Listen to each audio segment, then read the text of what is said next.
record has an inherent jurisdiction to provide meaning, or rather to provide clarification in order to carry out its own meaning and to give effect to its plain or manifest intention. And they cited many cases, including old cases from the 50s and even from the 1800s, like Hatton versus Harris, where the judge was dealing with the power of the court to amend errors in its order or judgment in appropriate cases. For example, where an error has been committed, it's always in the competence of the court to correct that error if there's a clerical error, or where it is expedient to do so, to correct the record in order to bring it into harmony with the order which the judge meant to pronounce. So in that case, there were three situations where a court can amend or vary its judgment, right? Which is to say, there's a clerical mistake in the judgment, or there's an error arising from an accidental slip or omission, or the third one, it is necessary to do so in order to carry out its meaning and to make its intention plain. So what we learn from this is that judgments should be clear, right? And there's something I said, and this is the last thing I will say, myself. Oh, sorry, your hand's up. Sorry, my hand is not up, sir. Oh, okay. Sorry. I thought you put your hand up. Okay. So just to clarify, there was I made a comment recently about judgments where judges use verbose or hard to access language. You know. Man said your hand is up. Just take a correction. Your hand is up. Really. Okay, I apologize. I can't see my hands up, but let me see. Is it done now? Because it's showing up on my side. It might be. It's still up. It's still up. Okay, Oladipo, hold your thought for a minute. Let me try again. Is this still up? Hello? It's down now. It's down okay. Now. It's gone now. It's down. All right, thank you. Sorry, I apologize. Aneta, please go ahead, sir. Okay. So I was saying, you know, there was a lawyer who talked about a judge who uses very difficult language, and my opinion was, you know, any judgment that makes you need a third party for interpretation is a bad judgment, right? A judgment that sends you to the dictionary often is a bad judgment, you know, because judgments are instruments of clarity, right? The purpose of a judgment is to resolve a dispute. It is to state with precision what the law is and how it applies to the facts before the court, right? Where that purpose is obscured by language or by difficult phrasing, then it defeats the point of the judgment itself, right? I'm not saying that is the case in this particular ADC case, but that's the general principle of judgments, right? And that's why, you know, all of the best judgments are clear judgments where you do not need a third party or another case, and that the court itself, when it sees that its judgment is being misinterpreted or that there's unnecessary dispute over the meaning of the judgment itself, can, as I said, as we see in Ovenseri versus Osagiede, 1998, in the Supreme Court, it says that it can actually take an action to make its intention plain.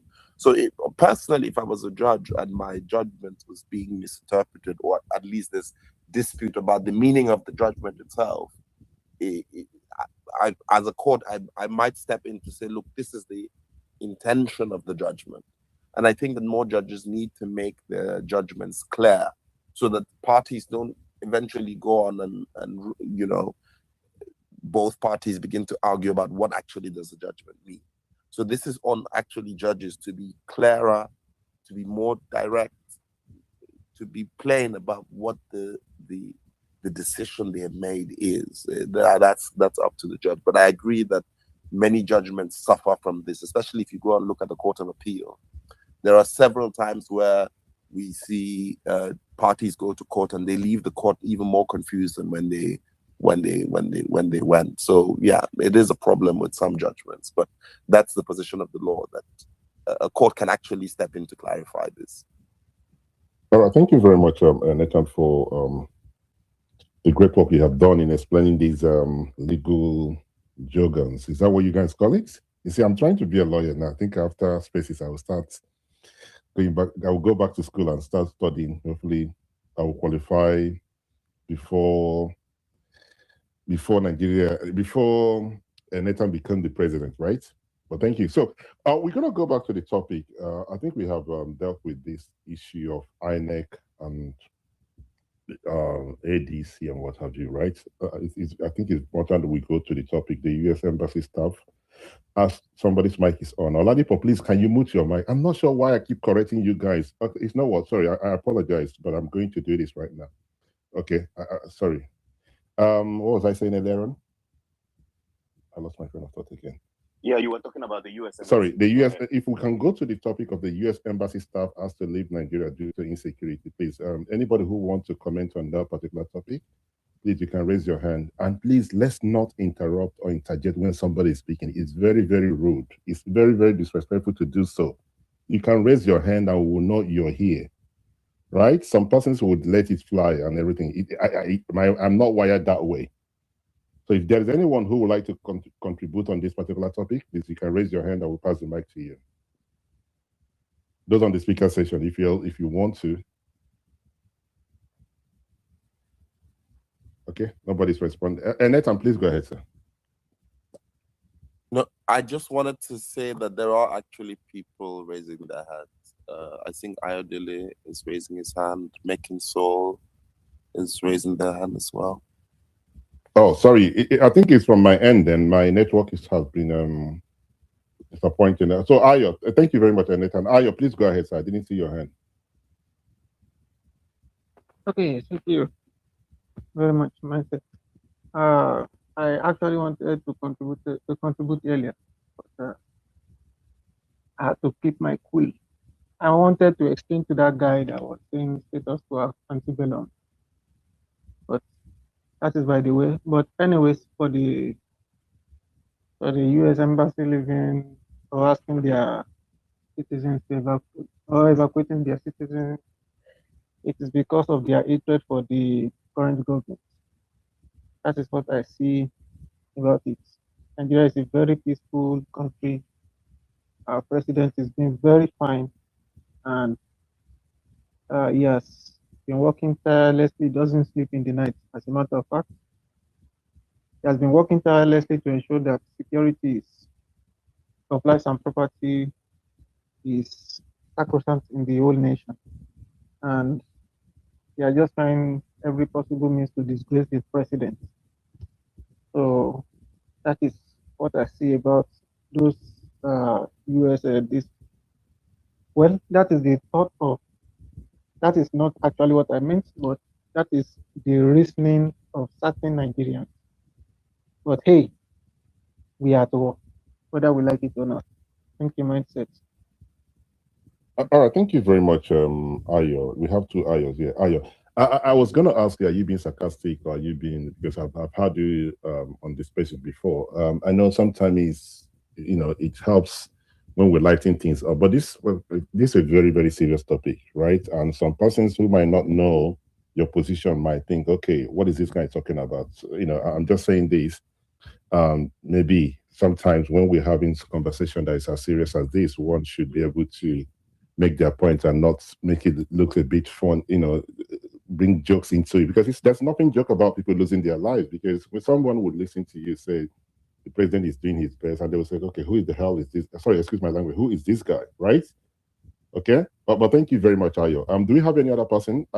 We have another Ayo delay, so I cannot see people raising their hands. So, Nathan, you're going to help me. Apart from Making Soul, who has spoken earlier on, Making Soul, you have to hold your thought for a minute. Let's allow new speakers, please. It's very important.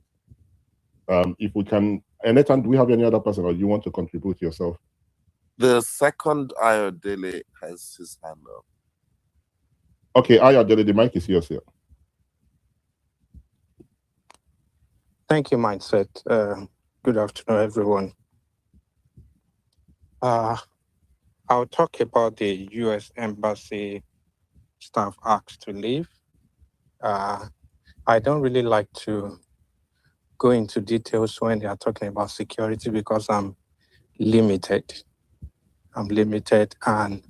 But what is clear to everyone is that we are challenged in terms of security, and we will always have to call the security forces and the government to action, because it's obvious to everyone that we are challenged security-wise, and we all need to pull our hands, sorry for the noise, pull our hands together to make it better.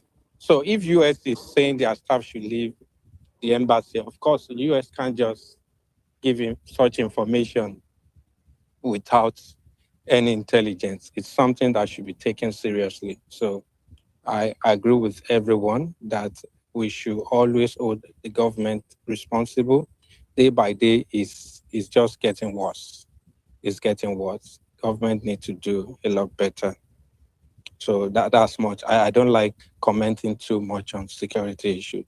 But if you permit me, right from time you've been also touching on the case, the ADC, what we've been discussing for the past few days now.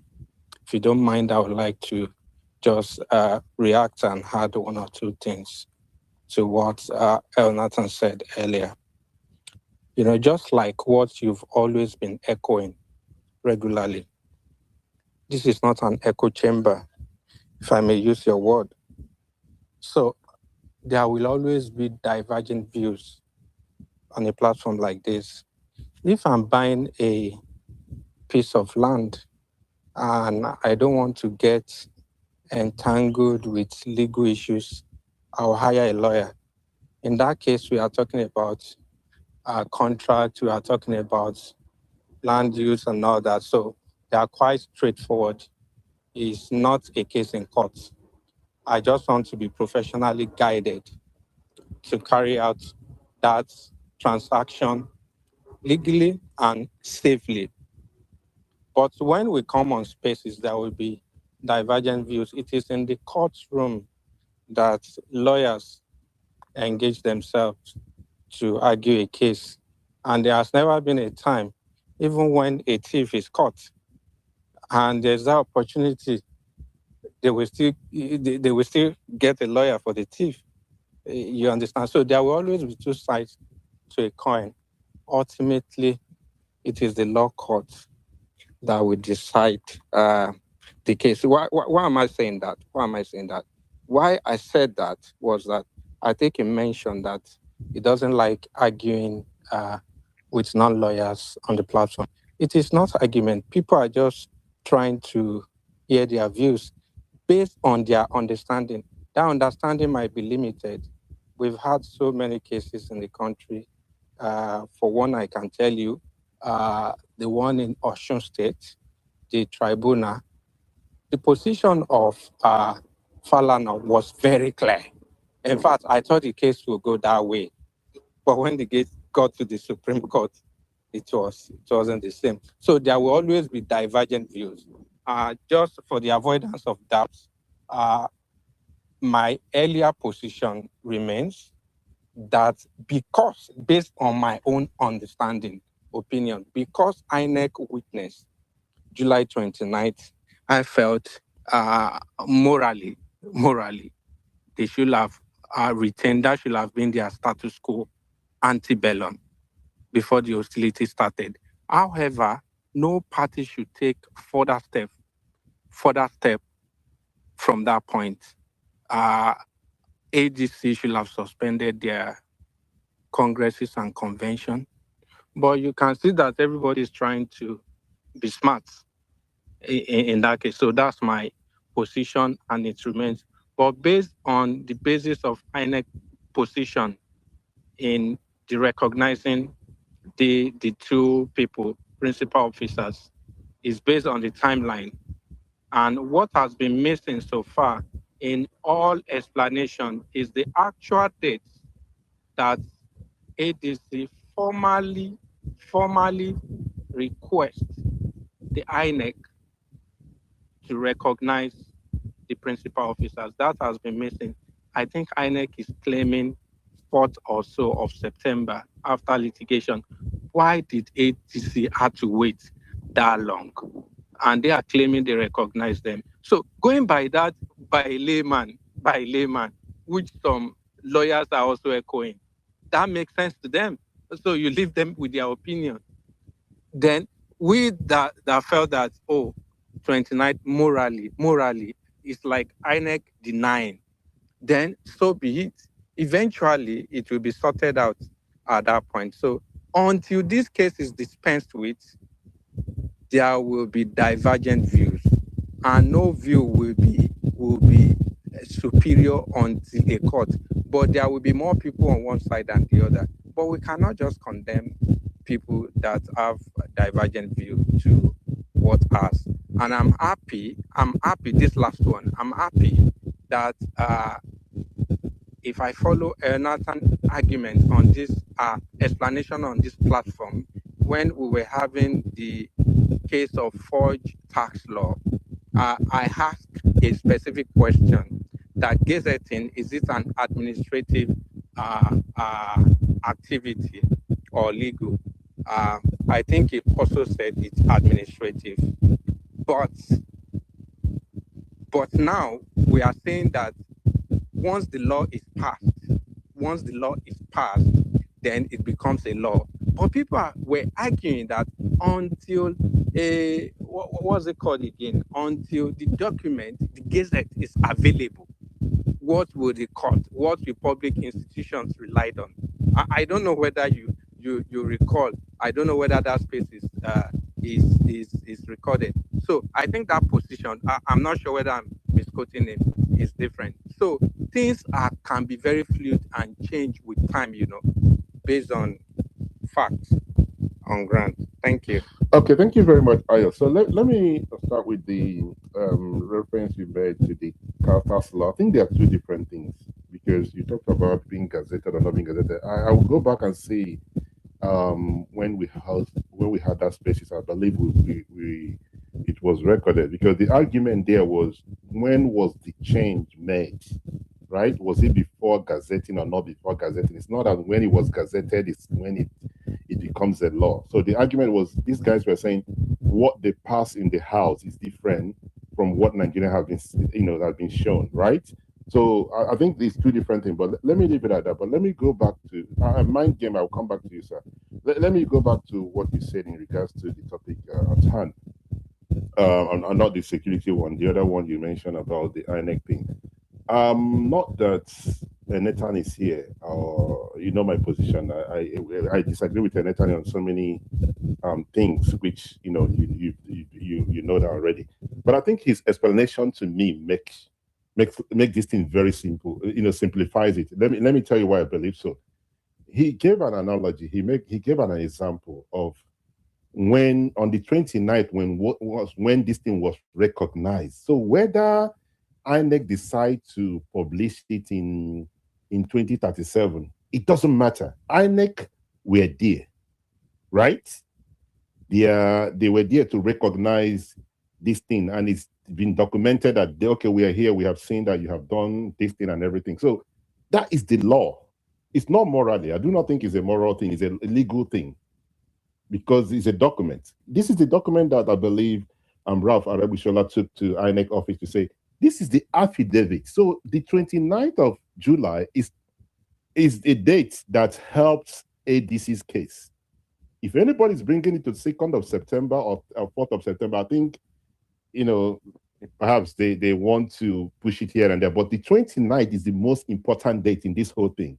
That was the day INEC officials supervise, if you permit me to use the word supervise, whatever it is that ADC did. So whether they choose to upload it on the 30th of December 2037, it's up to them.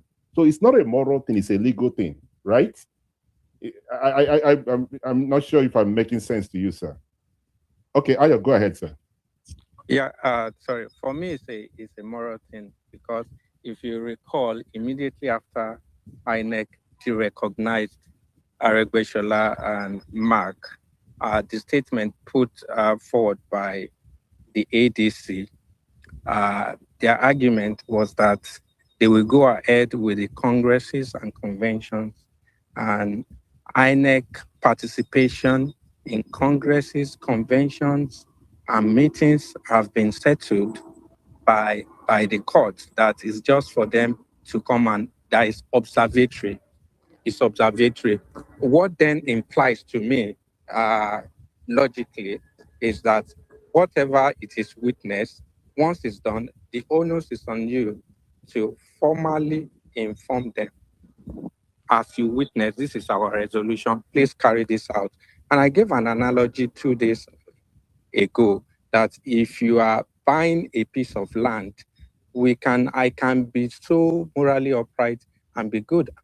This is my land. I'm selling it to you. No problem. Pay me ₦1. But you still need a legal document in place to avoid argument. That's the same reason why when you buy something, in order not to be told that you stole that particular item, you get a receipt. That's formalization to me. It makes sense to me. So it will be an own goal, if you permit me, for ADC to have waited that long and to be taken by surprise as it did. That's what makes that logical reasoning. For me, it is morally, if you have witnessed something and you are denying it, that's to me, personally, that's my opinion. I'm not a lawyer. But we've had people quoting cases that INEC participation, except for primaries, in case of the Electoral Act, that their role is very active. That is just for observation. INEC have witnessed 2 parallel congresses, and eventually it is the party at the national that will now say this is the one recognized. In that case, are we going to say INEC should have observed, should have taking a position? It happened in Ogun State some time ago, 2 parallel primaries, both witnessed by INEC. So until this case is dispensed with, it looks a bit controversial and complicated to me. Thank you. Sorry, Mind Game, do you mind, sir? I know you raised your hand. Can I respond? If not, I can pass the mic to you because there's something I needed to respond to. Thank you very much. Thank you very much. Thank you for your patience as well. Thank you. Now, Ayo, there is nothing controversial about this thing. It's only if we choose to make it controversial, right? I'm going to use an analogy, and I think that would perhaps that would help you. INEC declared Bola Ahmed Tinubu as the president, right? There's still a court case going on. Does that mean Bola Ahmed Tinubu has not been recognized as the president of Nigeria in waiting? You see, this thing is very simple. There's nothing controversial about this thing.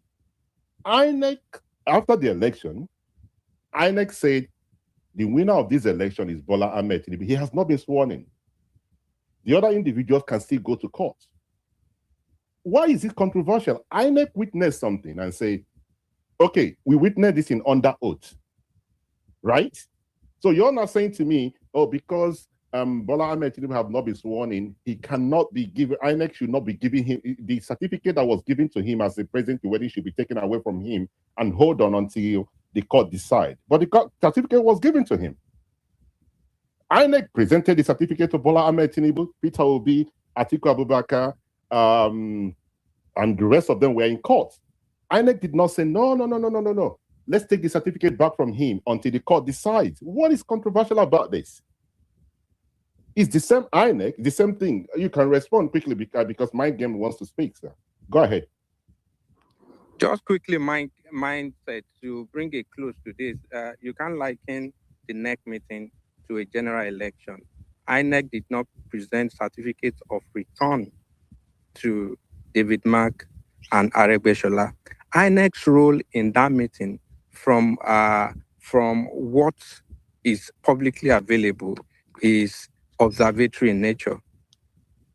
Bolaji Abdullah's statement, first statement after the recognition, is still on his timeline. He alluded to the fact that in such meetings, INEC's role is observatory. That is what I'm saying. Look at it from that perspective. So you cannot liken NEC meeting to a general election. INEC is the one are conducting such election. There are two different things. Thank you. Anyway, if my game will kick me out of this platform, if not, I would have want to respond. But my game, the mic is yours. I don't want to respond again. Sir, the mic is yours, sir. Okay, he's not responding. Perhaps you want me to respond to you then. So let me use the opportunity. Please, Nathan, help me out. Am I still audible? Can somebody hear me? Yes, you are. Yes, you are. Yeah. All right. Since the other individual don't want to respond, I think he give me an opportunity. Ayo, I'm not saying, you say I cannot link this to this. I'm not saying they are the same thing, but it depends on. You remember when you made you made reference or you used something as an example. You used the buying a land and everything. Hence, I use this one as an example. INEC they have an affidavit out there to say we were this place and everything. That is enough. It's not a moral thing anymore. It's a legal document, right? So I'm not saying they are the same, but what I'm saying is, if we are going with your own thoughts, it would then mean that since Peter Obi, Atiku Abubakar, Rabi Okwankwaso, and every other person who disagreed that Bola Ahmed Tinubu did not win that election, what would have happened then is this. INEC would say, okay, hold on a minute. Bola Ahmed Tinubu, the certificate that was given to you, we are going to take it away from you. You will not be recognized as a president in waiting. President-elect. Okay. All right. I will yield at this point. Thank you. The mic is yours.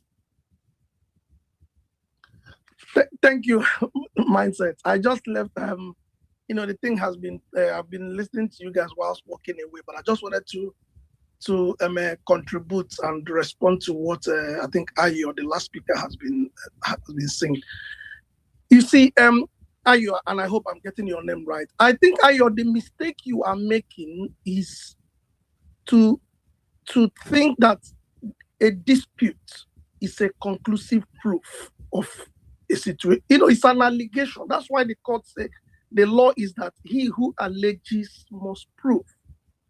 So must prove rather. This, because you have filed a suit, doesn't mean you have changed the world or that you have arrested the progress of the world and everything has to stop. Because if you think that society could go that way, that means we will have instability in every situation. If you're a company director, somebody can go and file a suit and say, I should be the company director, and the CAC will not recognize any person as company director. Before I come to the main case, I'm just giving you instances. And the other thing I want you to understand is, you seem not to draw a line between the party as an entity and as a going concern, on the one hand, from the contest about its leadership. You have to bear in mind that these are two things. The party is an entity, it's a going concern, and it has a democratic function that it performs in society. That's a clearly different thing from the leadership context. Now let's track back to the progress of things so that you would see that you probably were getting it wrong, right? One point is, somebody was chairman that wrote to INEC to say we are holding a convention. That was an executive action, and INEC attended it. That is also an executive action, an administrative action. Then that NEC was held. INEC participated in it. In law, there is a general, ask any person who has any basic knowledge about law. Anything that is done by an administrative body is presumed to be regular until overturned. So INEC attending that function is presumed before the law to be done according to law, and that it is regular and lawful. And then INEC witnessed that function, and afterwards, David Mark became chairman, from that point. Again, INEC continued to deal with David Mark. They even filed an affidavit to say, one thing you're not paying attention to is that they have filed an affidavit to say they had already recognized him. The uploading of their name on the website, somebody gave a very fantastic analogy, which is the issue of signing a bill and gazetting it. Or the other example I would like to give is the day you obtained your driver's license document. It's not the day you pass driving test. So if you pass driving test on the 10th and then they sent you the driver's license card on the 15th, that is not the day you pass driving. After the 10th, you have become, a certified driver. So that's what it looks like. So uploading that thing is just, a manifestation of what has already been a state of affairs, a phenomenon that the law has recognized. So that's one thing you need to bear in mind. So because of someone has just made an allegation, remember, Nafiu Bala has never been a chairman of ADC. He is claiming entitlement on the basis of, he even filed an originating summons, which is about, he used to interpret law or a situation or like a document. So he had never, it would be a different thing if he said, I was the chairman and David Mark was used to replace me. Therefore, David Mark's replacement of me is not lawful. He is making an argument about a contingency that because this person resigned and I didn't resign, I should be the person. So INEC ought to continue dealing with David Mark until a court now says that, no, it ought not to have been David Mark. It should have been this person. And everything that David Mark did is not recognized by law or is now declared or set aside. But until that day, David Mark, the status quo, as people have said, is not a matter of time. It's a matter of situation, state of affairs. The ongoing state of affairs is that David Mark and his team are the persons directing the affairs of the party. And that will continue until a court makes a positive order that has to stop. So I think on that basis, I don't know if I've managed to convince you, but probably not, but maybe other persons may have gotten some clarity about it. But that's what the point I wanted to contribute. Back to your mindset. Okay, thank you very much, Barrister AA. So we have lawyers now trying to help us. I'm just going to ask this question. Are we going to continue with this? If that's the case, I would remove this. The other one on the headline, the insecurity, the U.S. embassy staff has to leave and put something else there. So let people not get confused, right? Nathan, please do hold your thought for a minute. We have Mind Game. Remember, he wanted to speak earlier on before he allowed me to. So the mic is yours. Thank you, Mindset. Thank you, everybody. Sorry, I dropped. I had some office things to attend to.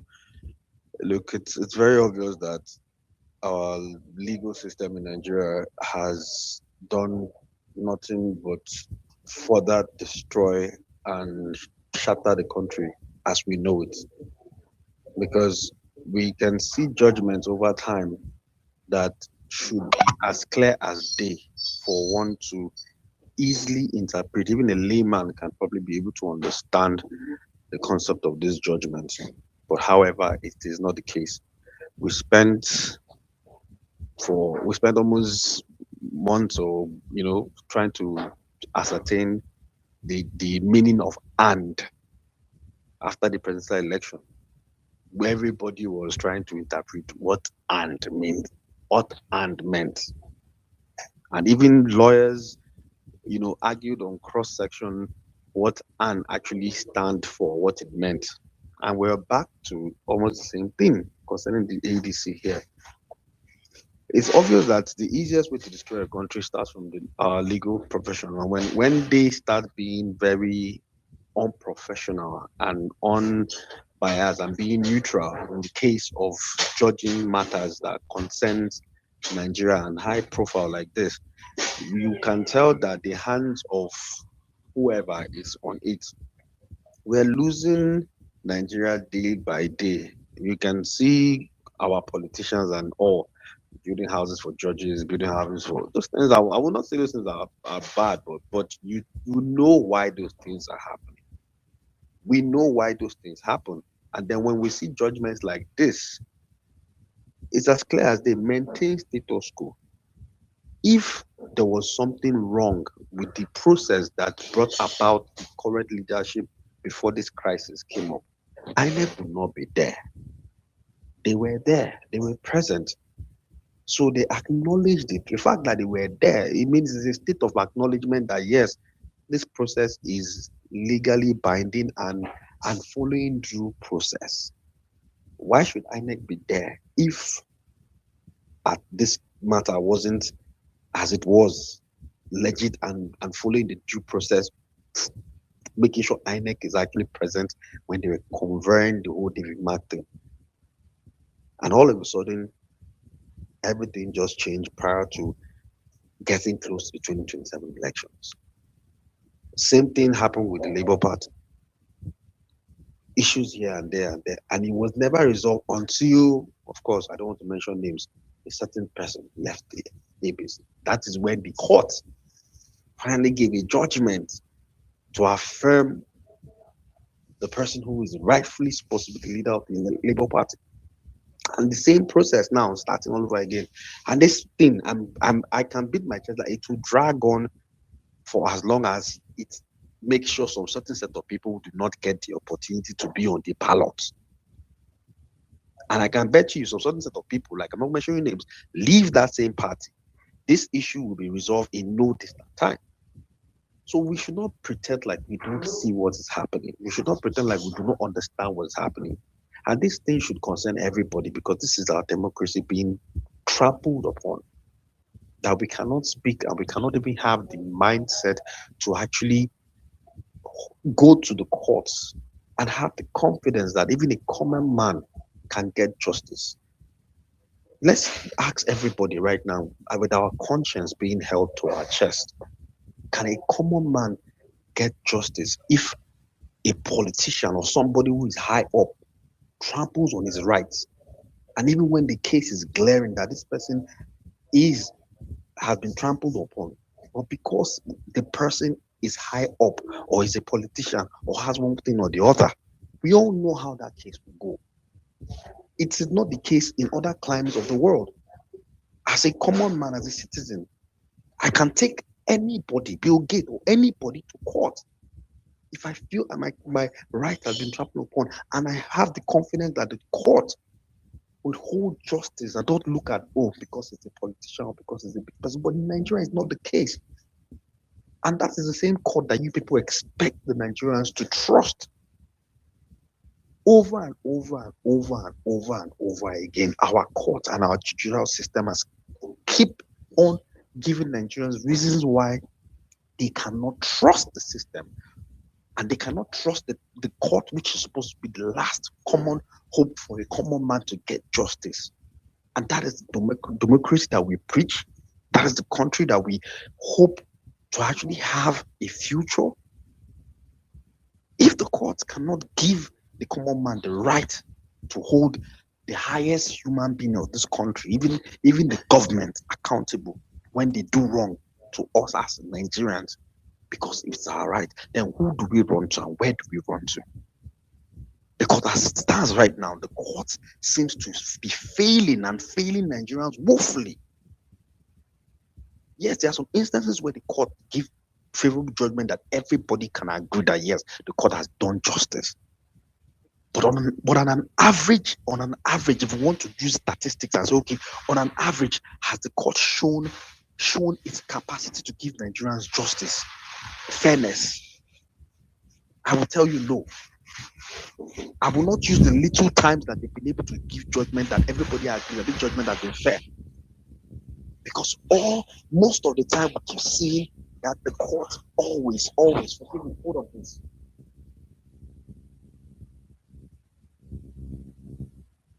It appears we've lost him, right? Nathan, Eze, Hakim, can anybody help me out? We've lost the. Yeah. Okay, all right. Yeah, sorry, I had to shut the door. They're working on something in the office. So, sorry, let me just finish round up here. Over and over and over again, we've seen that the court in Nigeria has shown considerable amount of time that Nigerians cannot bank on getting justice from the court. And if you were a citizen and you're a patriot, you will know that that is a very dangerous place for Nigerians to be. That the only place where it seems to be the last hope of Nigerians to get justice seems to be trampled upon, and we cannot get justice anymore. I'm telling you, if you think we are on a right trajectory, just give us a couple of times. You want anarchy, because that's where it will get to. By the time the people finally wakes up and decides that, okay, since we cannot get justice anywhere and the court cannot seem to give us any hope, let's just go and destroy the whole country and let everything burn down in flames. Because that's where the court is setting us to go. With making judgment that you cannot even completely hold on to that. Okay, yes, a common man can interpret and say, this is what it means. Please, have you guys forgotten that we battled and even mindset, you open a space here, we battled and for weeks and months. Now we are back to the same thing again. And you guys think that the court is actually doing justice to Nigerians and the system and the constitution? I bet to differ. I don't want to talk too much because I need to give space for other people to speak. But please, if you're a lawyer here, you're a judge or anything, please save our democracy. Because you're only aiding to destroy Nigeria further by not giving us and standing by truth. Truth has to be spoken, has to be seen when given. Thank you. All right, thank you very much, sir, for your submission. Okay, I was going to say, can you mute your mic, please? Thank you. I hope we don't get to the stage where anarchy will be the order of the day. Hopefully, judges, the INEC chairman, as you know, is a professor of law, is an SAN anyway. So everyone that has to do with anything to do with the judiciary, we all have to be very careful. And I like the fact yourself. I think I don't remember. I cannot remember who asked that question about simplifying this thing. We are not lawyers. If we do not have someone like Nathan or AA here to explain these Latin phrase, antebellum, status quo antebellum. I mean, I know what status quo means, but this antebellum, there's no way I do not know what it means, right?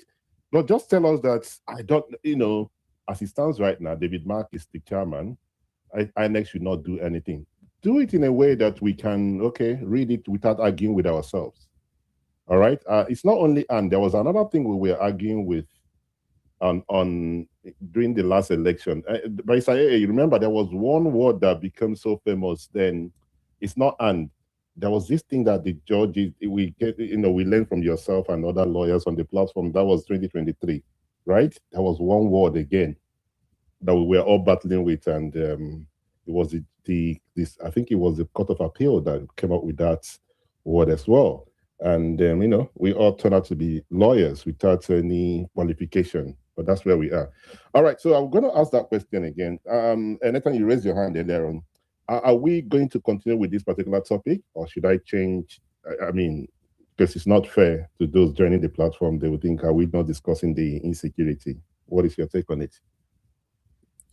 Yeah, I think maybe we can continue a bit since there seems to be an appetite for the subject. So we might talk about it for a little bit longer, and then maybe we can pivot. Okay, that's fine. So since we have, you raised your hand, please do bear with me, Nathan. There's an individual, Hakeem Abbas. He's been here for a while, has not raised his hand. So if he's not responding, then I would then pass the mic back to you. Hakeem, good afternoon. The mic is yours, sir.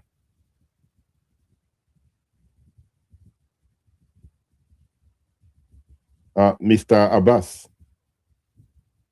please, can somebody unmute their mic and help me out? Am I still audible? Mindset, I don't see this person you're talking about, but there is a Hemera whose hand is up. That's the only person whose hand I see up. Okay, all right. Is the person still on? Okay, all right. Okay, I think I've seen her, but she's not raising her hand. She's raising her hand on your side, right? My hands are up, Mindset. Good morning. Okay. The mic is yours. Good morning.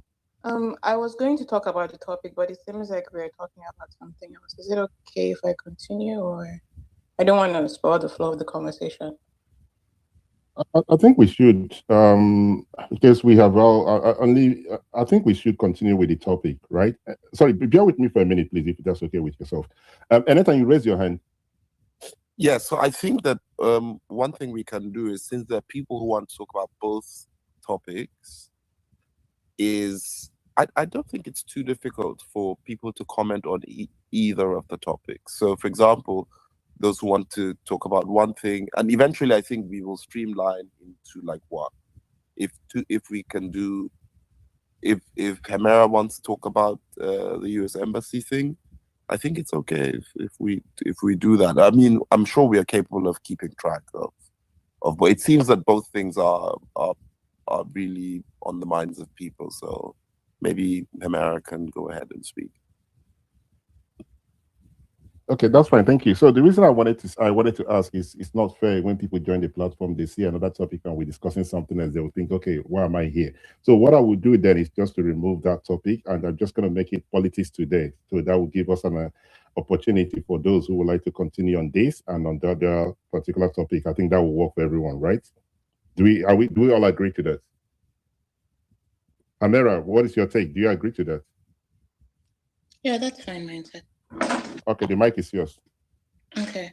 Good morning, everybody. So talking about the US embassy thing, I am reminded that this whole thing started a few months ago when Senator Ted Cruz, from where I believe is nowhere, started talking about, the effect of the insecurity in Nigeria and all whatnot. And to be honest, I am not a fan of Ted Cruz.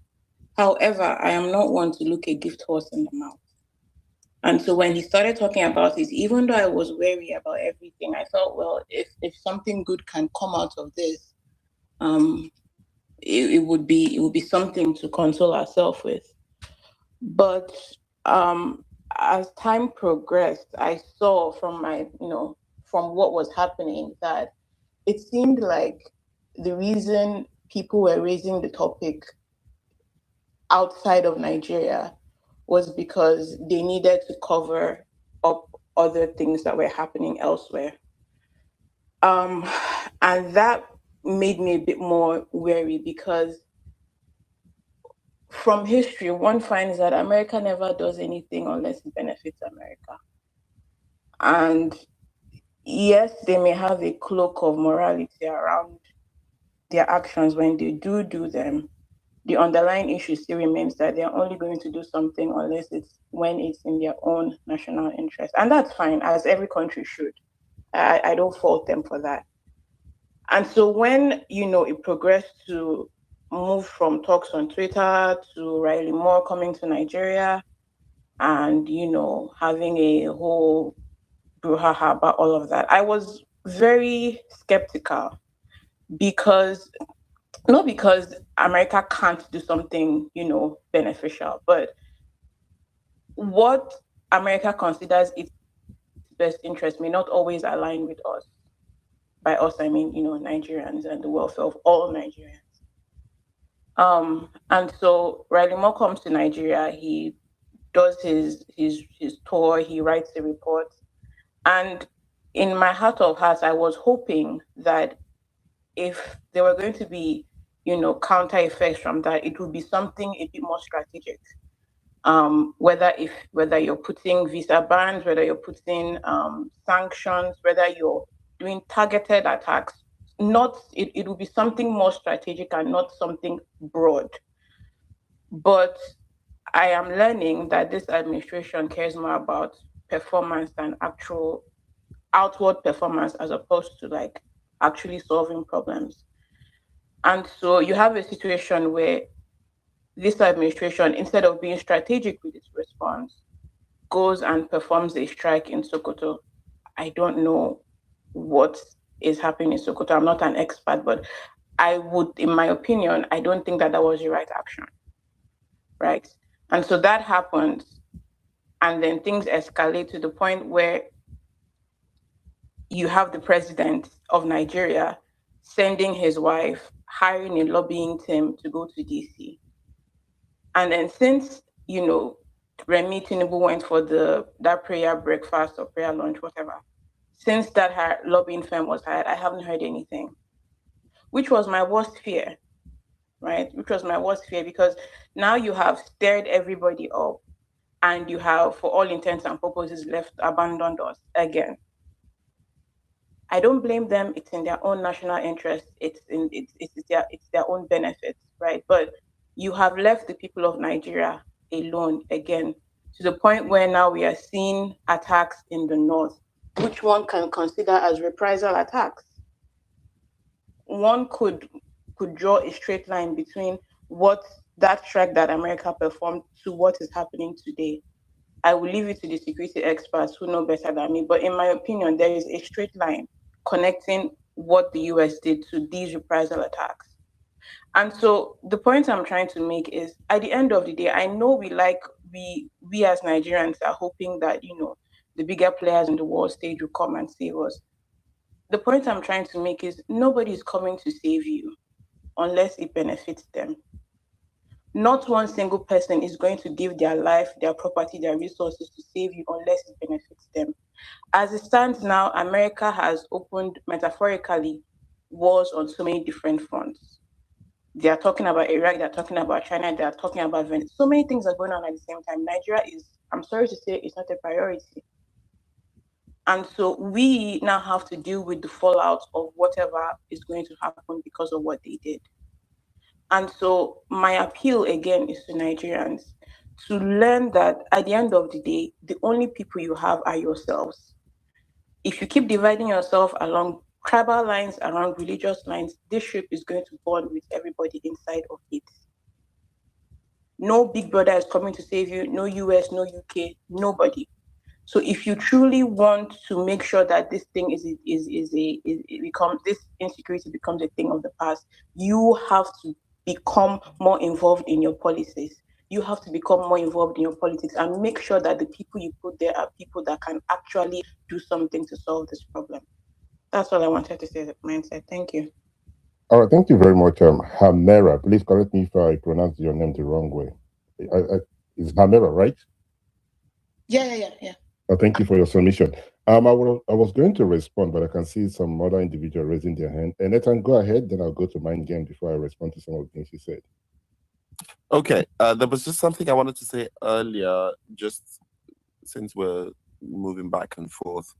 So INEC's regulations and guidelines for political parties has a Rule 15, that says that all political parties shall transmit to INEC in soft and hard copies names, positions, addresses, and so forth of members of their national, state, local government, and ward executive committees, indicating date and venue of the Congress or convention at which they were elected. So the question then is, was this done, right?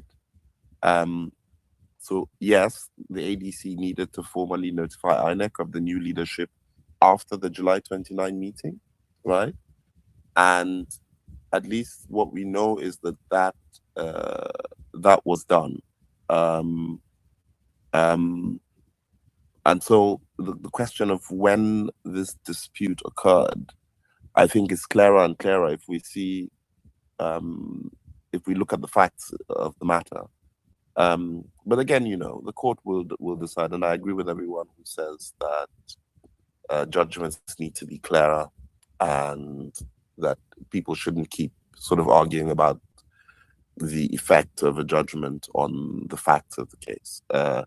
On the issue of the US thing, I think that the last embassy, the withdrawal of embassy staff, was pursuant to a security report. And following that security report, I don't know if you've seen the news Mindset, but apparently the DSS has arrested the person who was supposed to have put out that security report, a former member of the House of Representatives, who is also a security expert. His name is Aliyu Gabi. So apparently the source of that security report I think allegedly is from this individual who is now a security consultant.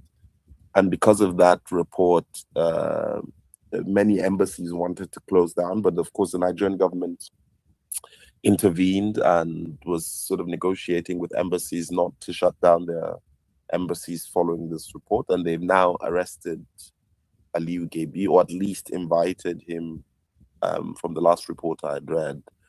So the question then is, to what extent the security report that is said to have emanated from Aliyu Gabi was true.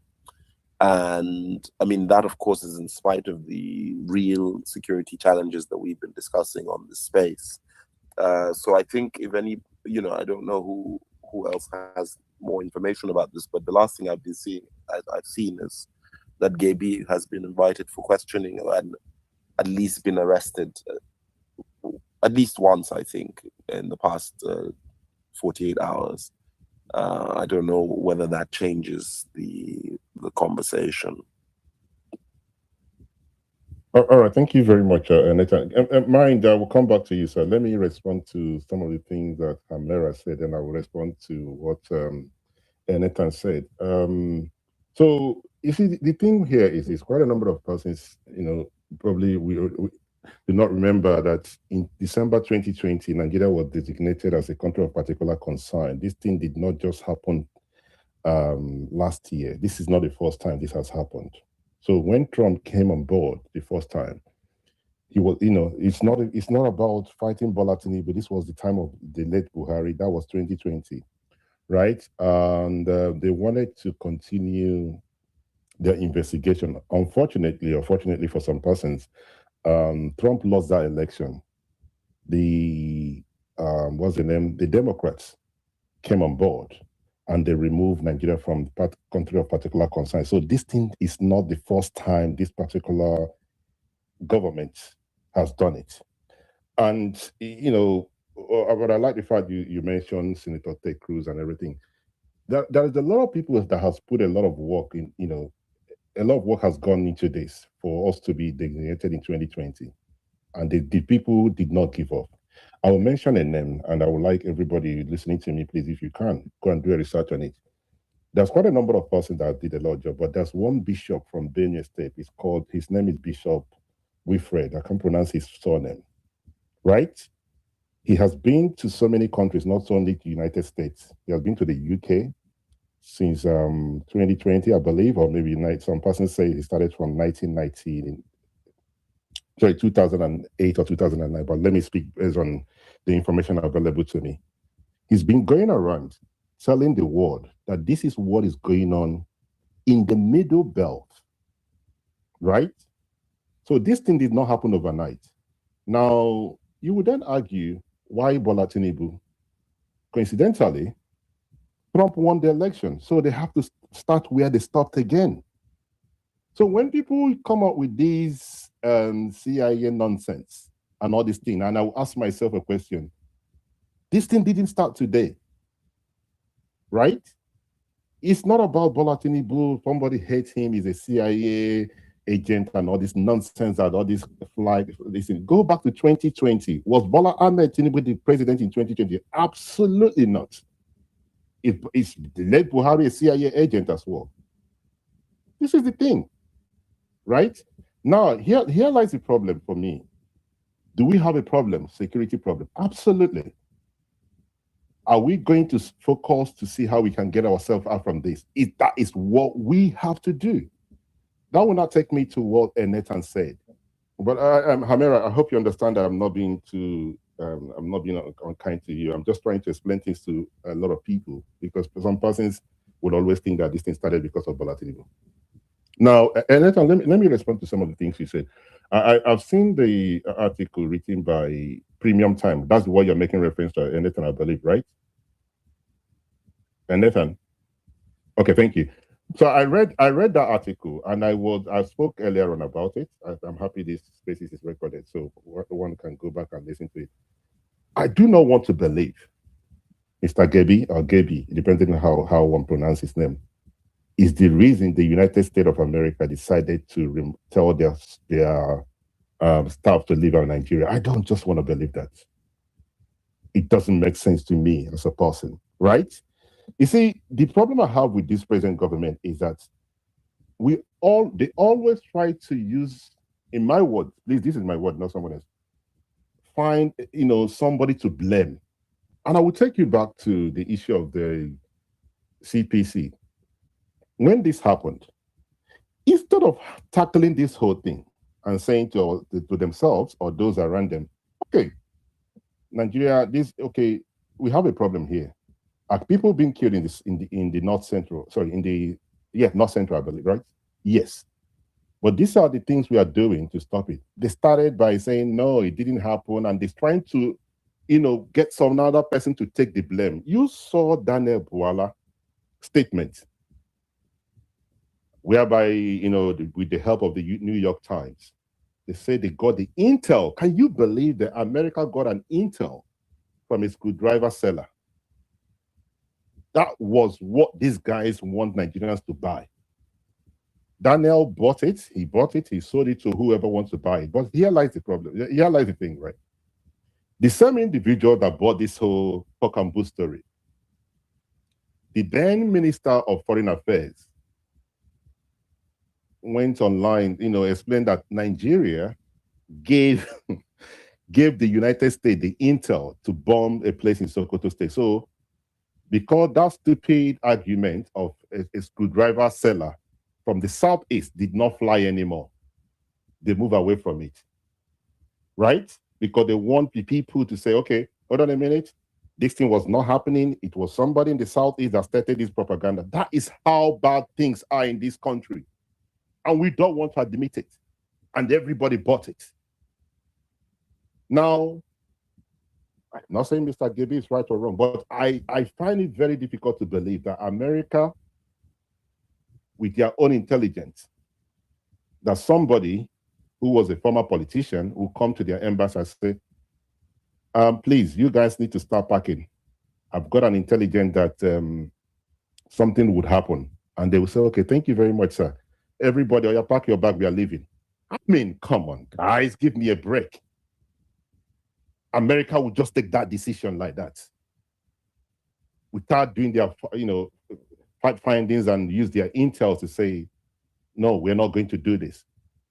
Until this government stop using propaganda and stop using PR to fight insecurity, we are not going to come out from this wood. Believe you me. Until the days they stop all this nonsense of PR, propaganda with insecurity, we are not going to make it.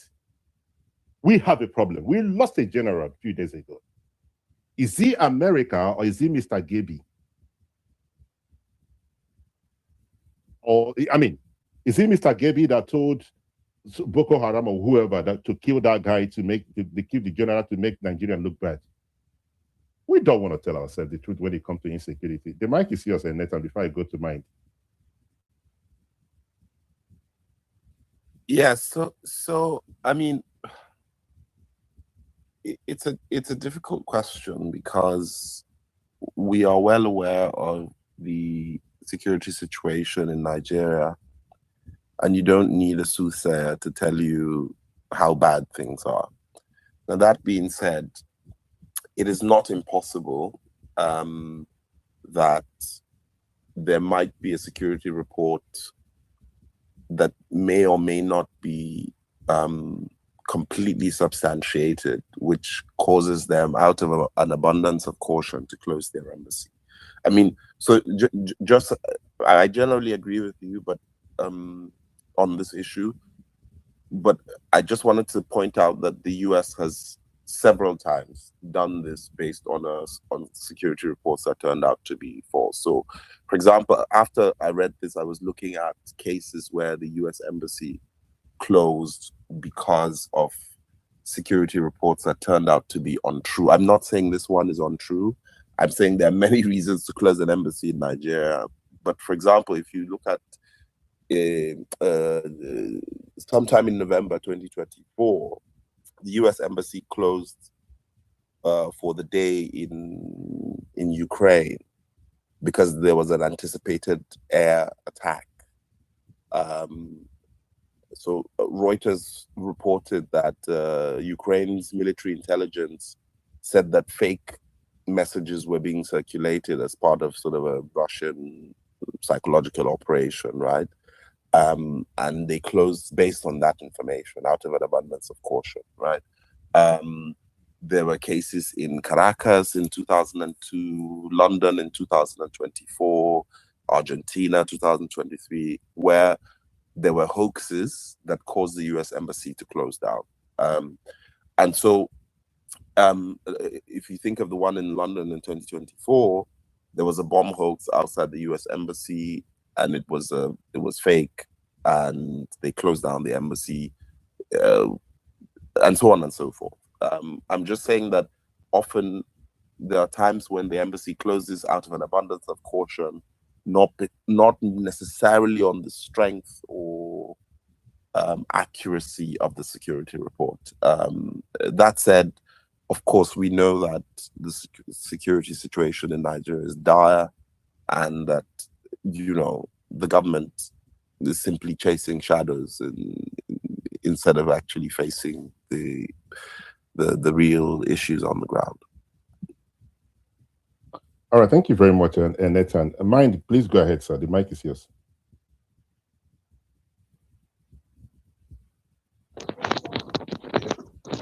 So, let me just say, yes, I'm coming. Okay, Mind, what would happen is Sorry, I'm here. Okay. Yeah, sorry. My apologies, sorry. Because I'm in the office as well, so I'm just trying to talk. So, it's amazing how you've seen from Buhari down to Tinubu how the APC has leverage on propaganda, and instead of actually doing the work they're meant to do, over the years they have, instead of doing the work, tried to always say things, gaslight, and all that. The US, however, has a very large budgeting for security, intelligence, gathering that I feel we don't do, or maybe we do, but we don't do. So we would give them some slack to say that they're not reactive like Nigerians, because we know we are always reactive. Instead of us to take action, we wait for it to happen before we. However, the US, however, are proactive and would rather prevent a disaster than wait to come and tell stories like we do in this part of the world. So it is fair to say that they have information that probably we are not privy to, and that is why they had given that word. Instead of to probably it's not true or it's true, they rather protect their citizens because they would do whatever it takes to keep their citizens alive. An army general was attacked.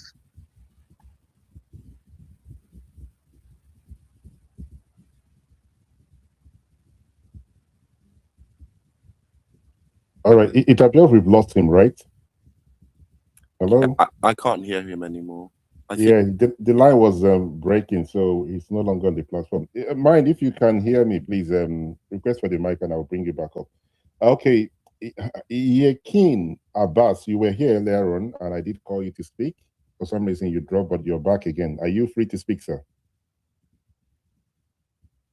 Yeah, thank you, Mindset. I was at the Jumat the other time, so the network wasn't that good. So that was more reason I couldn't meet up with your call. So regarding sorry, Yakim, if you do not mind, I'm sorry to do this. Please, your line is there's a noise in the background, as you know. It's not really good for yourself and us as well. So if you can find a much better place, request for the mic and I'll pass the mic back to you, please, if that's okay with you, sir. Thank you. Well, so wait for you to rejoin. Allah, the mic is yours. You raise your hand. Yeah, good afternoon, Mindset. Good afternoon, everyone. You know, it's quite sad that, like I said, the security issue in Nigeria is deteriorating daily. When you have these terrorists have the boldness to attack an army camp, an army base and inflict losses on Nigerian troops, and you have a president who I believe is still in Lagos on holidays. I don't know if he's gone back to Abuja. Now, coming back to this issue of the United States embassy in Abuja. Now, one thing that we need to be crystal clear about, the embassy is not closed. The embassy is closing for visa appointments, and they have asked their non-emergency employees who work in Abuja to not go to work. So just stay away. So there's still an element of it. Now, is it they are aware of something upcoming? We don't know, because as Anderson said before, there are times it's happened all over the world where they will get information that they think something is going to happen, and they end up being hoaxes. But we know with the way things are going in Nigeria, and this is something that people have always said. Now, remember when we talked about this on your space, when the NSA went to Washington on a PR galore, and then they got those publicists to go and work for them, and then later you had an increased presence of US.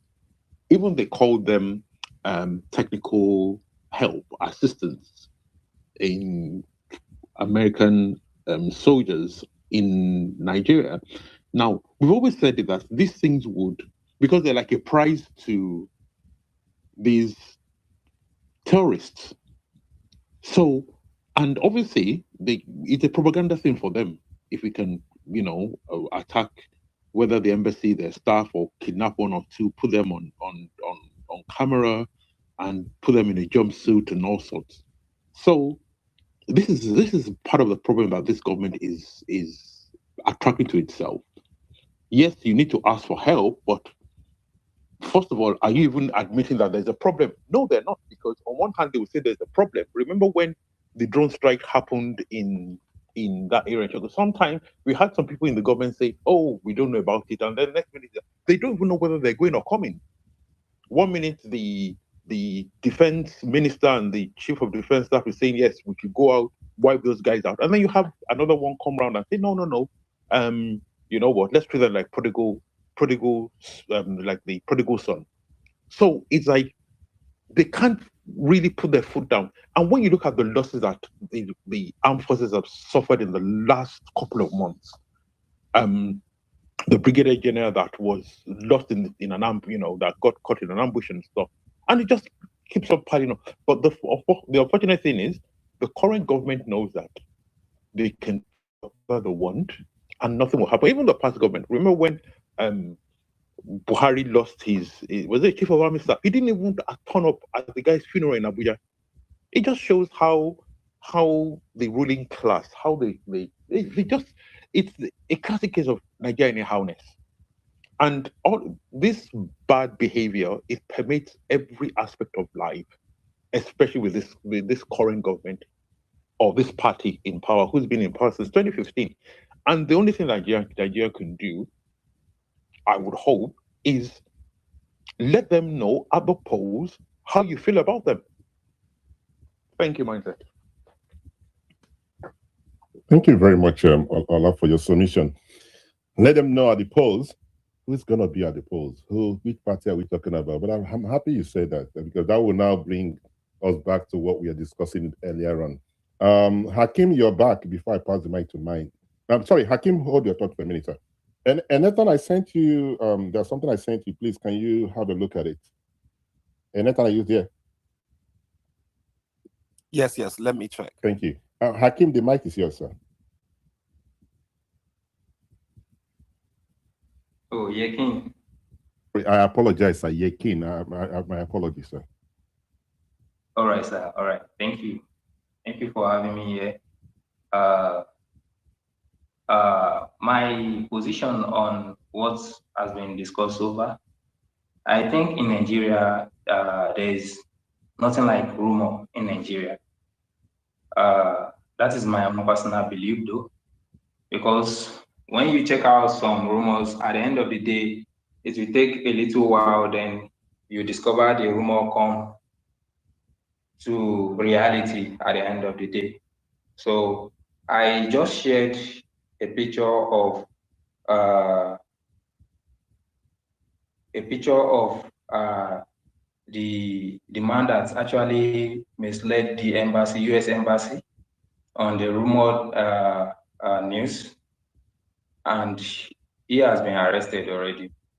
I want to use this opportunity to talk about a particular scene in Kwara State. I am based in Ilorin. There was this time in year 2024, there was this rumor that was spreading around that there was an intelligence information on the formation of a particular terrorist group called Lakurawa around the Benin Nigeria boundary, ranging from Kebbi State, Kwara State, Oyo, and the likes. So everyone thought this was another rumor rather. So and early this year we actually experienced a massive attack along that same line in Kayama local government, Kwara State, and these people they actually came massively. They adopted a lot of people and killed a whole lot of people. And this was what we actually termed rumor initially. So there is always an element of truth in any rumor in Nigeria. Talking of Nigeria as a case study, whenever you hear any news, don't just cut it away. Always have this outer of doubt about the rumor. So that is my particular take on that. And regarding the governance in Nigeria, I believe all our leaders, they are not being patriotic enough at all, regardless of the party they belong, regardless. I always say this, that even if another leader happen to emerge and become our leader today, I think we'll be experiencing the same thing. Because ever since I have been following up with leadership style in Nigeria, I always discover that whenever a leader pass out and another leader emerge, we always praise the previous leaders to the present current one. There was this gathering I was last week, and we were talking politics, and I told my guys there that come next administration, we will definitely praise this Tinubu administration. And they were like, no, that's a cause. It can't happen that way. Then I pinpointed some references to it. I said during the time of President Jonathan, we actually found everything difficult during that time. We found everything difficult during that time. And that was the time ever in my life, I have never experienced you cooking food and the food that is yet to done, then a thief come around and cut it away because of the hunger in that particular era. Then Buhari emerged, and we were like, this is our Jesus Christ coming. And at the end of the day, we couldn't find better governance during Buhari time. And here we are now, Tinubu. So I think first thing first, I think awareness creation and patriotism from both the leaders and the followers, it is a paramount thing that we actually need to get right. That's the main thing we need to get right. It was so beautiful to see Iran as it is, that there was actually a problem in that country and there was war, and you realize almost 50% of the citizens are patriotic.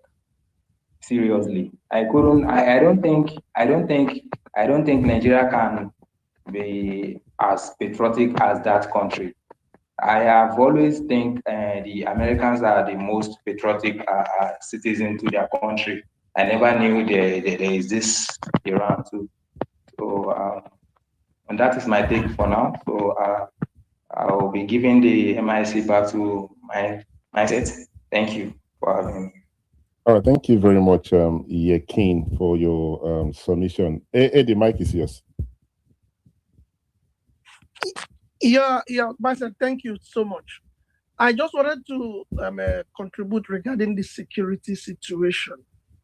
And I'm wondering why people are really, like the statement that America has given this advice to his embassy staff to embarrass Tinubu and Nigerian government is probably the most, and I have to be plain, the most stupid statement I have ever heard, right?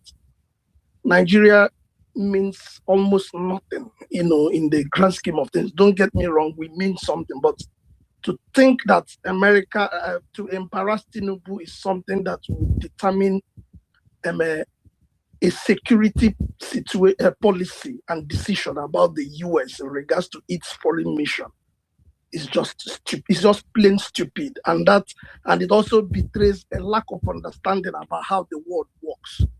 Because we are from a developing country, like someone said, there are no structures to things. We just make it up as we go along. Serious nations of the world have security and risk gradings for both homeland and foreign missions. Every serious country, right? In the US, they have for homeland security, they have 5 bands, which is level 1 is minimum risk, level 2 low risk, level 3 moderate, level 4 high risk, level 5 very high risk. In the UK, it's also 5 bands internally: low, moderate, substantial, severe, and critical. And for the security members of the security and intelligence community they will use a whole lot of variables and analyze a whole lot of variables and arrive at a decision to say this is the level we are in at every point in time. There must be a recognized level, and each level has protocol of what you need to put in place. If it is low, you can, this is what will happen. If it goes to moderate, then you have to do this, do this, do this. If it is severe, you have to do this. That's for homeland. For America, for their foreign missions, they have about 4 levels. There is level 1, which advises citizens to exercise normal caution. Just, be alert, be sensible. When it is level 2, there is what you're meant to do. There's level 3, which is you have to consider traveling in certain areas. Or level 4, do not travel, because if it's a level 4 country, citizens are advised not to travel because you face a high chance of encountering life-threatening risks. Now, Nigeria generally is on the level 3 at the moment. But according to their intelligence, certain parts of Nigeria has been adjudged to get, they have ascertained that certain parts of Nigeria have gone into level 4. So they have to activate a certain protocol, what they must do. And if you don't do it, if anything happens to citizens, you will be held accountable. It may be the end of your career. Remember what happened in the Benghazi attacks during the time when Mrs. Clinton was Secretary of State. It became a problem for her. So there are things that need to be put in place. So when I see people saying all these stupid things, it's just lack of understanding of how the modern world works and how serious countries organize their nations. So Nigeria is on a particular, is that we're level 3. And if you are, one other thing I need to add mindset is, if you're on a particular level, then there is a specified frequency for how you need to review the situation. For example, if a nation is in level 3 in the US, the country, that level needs to be reviewed at least every 6 months. If it is level 2, every 12 months. But because you are in level 3, they are watching us closely. It says at least that this could be more frequent than once in 6 months. So they have seen that some parts of Nigeria now have gone on, to level 4, and they have activated protocol. It's not a decision that somebody is making out of whim. It is already written protocol. This is what you must do when this level gets in. Non-essential activities need to stop. Family members of diplomats who are not doing essential things have to be evacuated. These are they adjust these things, so they are following their internal protocols about how they, internal protocol of statecraft, how you manage a state. So when people say these things, it's just stupid. And us as common men, we can see it. A nation where you've lost generals in the last 3 months or so, I don't know, at least 6 months, at least in the past 2 days, we lost a general, right? The president is not serious. He's doing politics. He's in Lagos doing still holidaying. Military bases, garrisons are being attacked. A lot of things are going on. And you think that serious nations would be as, complacent as we are. And also, but they have done this taking this decision doesn't mean that there are certainly going to be a bigger problem in Nigeria. It's only intelligence. Intelligence means what it means. Intelligence. It's not proof. It is just about being reactive. Being proactive, sensing what is happening, making judgments about this is what we need to do to be able to neutralize what may happen. So it doesn't mean that there will be bigger problem, but at least they are responding as rational people. So the people who are pushing their assault, they are trying to embarrass Tinubu on Nigeria is just plain stupid, honestly. Back to you, Mindset.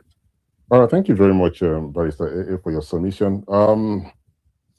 Sometimes when one speaks about this, there's a lot of people who want to believe that because you dislike the government or you think some people will even go as far as saying that because your candidate did not win the election, hence you guys are doing all these things. For me, it doesn't make sense. But there's something Hakeem said I wanted to react to. He talked about people saying when these governments, if they are going to be there in 2027 and leave in 2031, we don't know. But whenever they leave or if they are voted out or they win the next election, he had a conversation with some persons around him where I don't know if he said himself or some other persons were saying that they will miss this government. You see, and then he got to say this is the reality of Nigeria. No, it's not. I will tell you why it's not.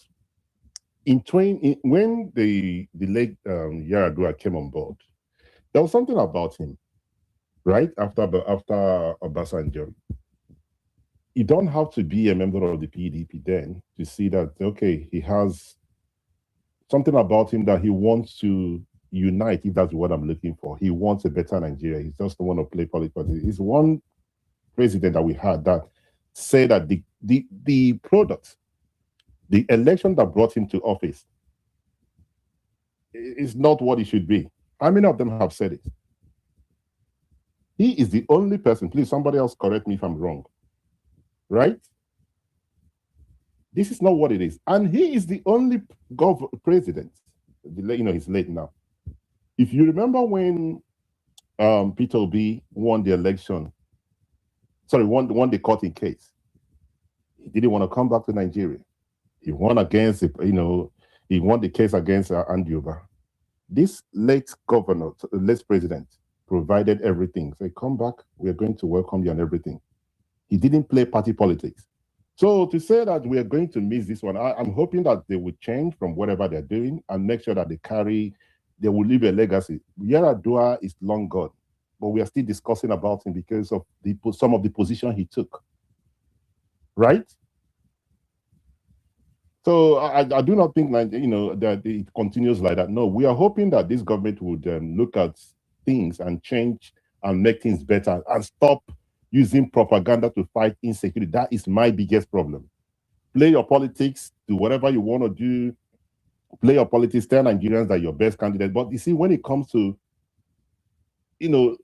losing people and everything, and we are trying to say this is not what it is. I just don't want. I for some reason, best known to me, I'm not going to accept that from anybody. We have a problem, and like Ola said, the problem we have is that we cannot even admit that we have a problem, right? Oh, the bomb in the Sokoto did not happen. Other some Daniel Boala is singing from a different hymn book. The former what's his name? Minister of Foreign Affairs is singing from a different hymn book. Nobody knows what's going on. Everybody's doing something different. None of them can say to themselves, hold on a minute, what is the interest of Nigerians here? Everything to them is propaganda when it comes to insecurity. I think we're going to win this war.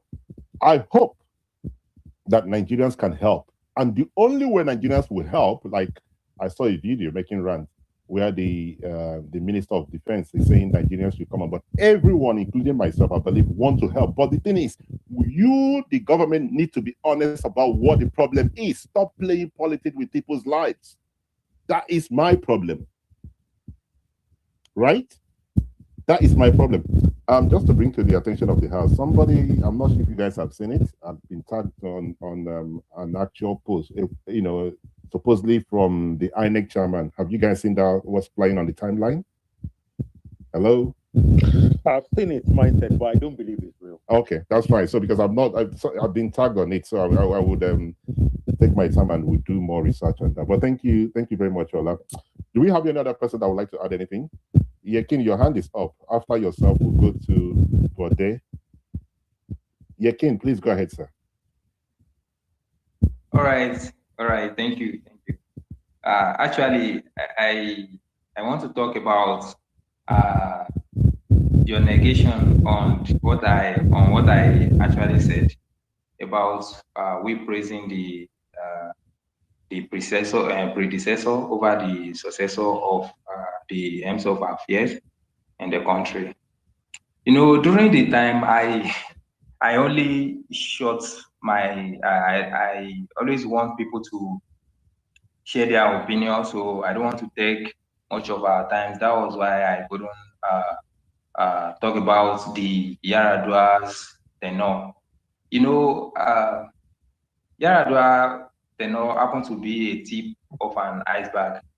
We never know what could have ended the term of Yaradua, provided he was able to spend the whole of his term, 4 years. Initially when Buhari, late President Muhammad Buhari, when he started his administration, people were that optimistic about what's going to happen in his administration. And at the end of the day, we realized that there are many bad eggs in the country. The elder statespersons in the country that actually led his administration to astray. And he actually faced this pressure of some powerful people in the administration, seriously. And that has been the problem of this country. I would like to talk about some powerful people in the country, that they are more powerful than who we actually voted for as the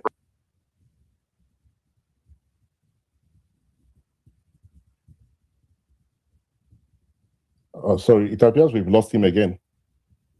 Am I still audible? Yes. Oh, we lost Hakim, right? Yes. Yakin. Oh, sorry. Yakin, if you can hear me, please, do you kindly request for the mic and we'll bring you up. Mind. Okay, Mind, we are supposed to go next. I've called Bode to speak. Is that okay? Yeah. Can you hear me? No, hold your thought for a minute. Because of time, sir. Yeah, thank you, sir. Okay. Because of time, can we allow Bode to speak, or is there urgent that you have to speak now because he has not contributed yet, sir? Is that okay with you, or you want to go ahead with your submission? Mind? No, that's fine. I can wait. That's fine. Please, thank you very much, sir. Just to make sure we carry those on the speaker session along. Bode, the mic is yours. Good evening. Hey, good evening, Mindset, and good evening, everyone. I'll just be brief. Before let me re-echo what I just one earlier speaker talked about. Intelligent reports does not mean it must happen. No, it's just a report based on what they feel would be a possible outcome if they don't take action. So US have done their intelligence report. The Fed right now, our embassy should not be open to the public. That is US. So you can't take it away from them. Yeah. My contribution is we seems to know the problem. I was just as we were talking, I was looking at I was just looking at some attacks around Abuja. There was a opinion, if our opinions times just reported today, 61 bodies were recovered from Niger State attack. Niger State border Abuja. So 61 bodies were recovered today. That's Premium Times. In January this year, Nigerian army claimed to have killed almost 200 bandits in Nasarawa. That is BBC. Open Doors has at least 33 killed in Easter attack in Nigeria. And that was also, I think, some states in northern Nigeria, in Plateau states, which is close to Nasarawa. So there are so many attacks that you don't need anybody. I mean, you don't need somebody to tell you to take some extra security measure, either to close your office or either to close your office to the public. But now let's talk about Nigerians. Guys, what's the update of state policing? What is the update of the forest guard? What's the update on vigilantes in community? What's the update in banning open grazing? What these are the main issue. Okay, let me assume this is my thoughts. Let me go back to the president thought. The president told us he was going to employ, is it 5 million youths, and he's going to give them agbado and cassava. That was his campaign. Where is the 500 youths to tackle the security now? Since I'm not the leader, my vigilante is not what the president thought of. Where is the 5 million youth he campaigned about employing to fight this insurgency? So I think we should hold the president back to his word, or if the president needs advice, okay, I will not offer my own advice. Guys, let us get back to community vigilante policing. Let's stop open grazing. Let community take over their ungoverned spaces. Forests in Kogi should be manned by community in Kogi. Forests in Kwara should be manned by community around that forest in Kwara, Niger State. Provide fund to the extra fund to the state governments. And I keep hearing, president is giving the governor so many funds. But the truth is that the president is also getting many funds. He's still giving the government based on the FAC allocation formula. So for every extra that the government gets, the federal government also gets extra. So everybody's getting more funds, and they need to work together. Yes, US is a bigger brand, bigger brother, bigger whatever. So because they made this now, everybody's shaking. But the truth is that if I'm in Nigerian president, there are some states that are supposed to be shut down by now. Let me even use the word shut down to the public. Let's ransack that state out. Bring out these bandits. Bring out these terrorists. We are joking. And 2027 is here. This insecurity is, let me tell you the truth, it's less a priority. The priority now is winning that election. That's the priority. If you like it or you don't like it, thousands of lives will go, but that 2027 ticket must be sure. That's how bad politics is. But that's the truth, and that's the reality.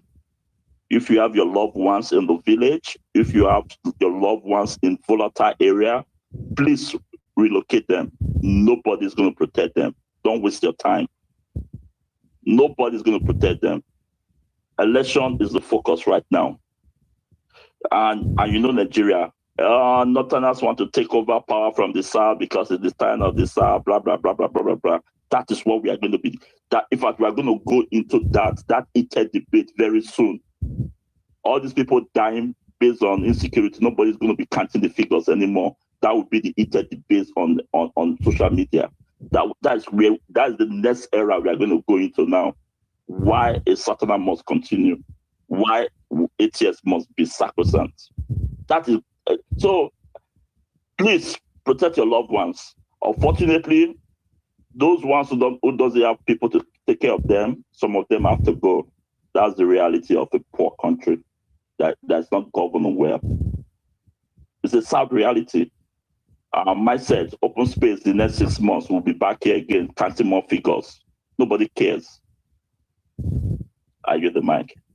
Thank you very much, Bode. Hopefully, I hope the next space we will open, we're going to discuss something else. Because you see, sorry, can you help me out, please, by muting your mic? Thank you. I hope this next space it will open is to educate ourselves. The good thing about coming on platform is listening to someone like yourself and others. We are here to learn, and some persons might not like it, but we do have these other individuals who will come and listen. Sometimes they will, people think we are wasting our time. But I do understand the point you are trying to make. I don't like to discuss insecurity because it brings a lot of emotion. People think I'm too emotional about it because people are losing their lives. It's not about SDP winning an election in 1999 or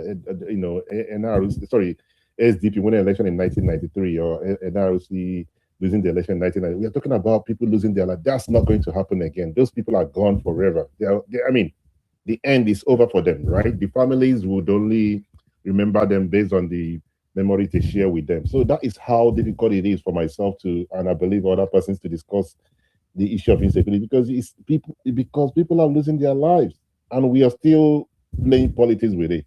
I like what Bode said. There are some states that should be closed at this time right now. There has to be a state of emergency or something, but it's not going to happen. But if a governor said he's moving from his party to a different party, there's a reason for state of emergency. And you think we are being serious? And you cannot see the handwriting on the wall as, this is not on. As we're having this conversation, only if something has changed, somebody please let me know. There was some individual that were kidnapped from Oyo State, from Kwara State. They are still in the captive, right? Alex and Ayo, Sam and Olablis, can you guys help me out? Have they released those individuals? The video is still making runs. Not that I'm aware of. Okay. Any other person? They've been there for over a month. They are Nigerians. They have family members. And say, no, America is doing this thing for this and this. I like how this thing has been explained. They say it's level 4, level 3 in some certain states, and level 4 in the other state. And if we choose not to take it serious, that's up to us, right? Do we have any other person that wants to add anything? If not, we should start rounding up. Please, if you want to contribute or if you want to ask questions, you're welcome to do so by raising your hands. If not, we should start thinking of rounding up. People are still tagging me in this Amuputa thing. I cannot verify it. I don't know. I don't know. I've seen the tweets, whether it's made up. I don't know. I cannot tell you whether it's real or not. Those on the speaker section, please. If you would like to add anything, fine. If not, I would. Let's see.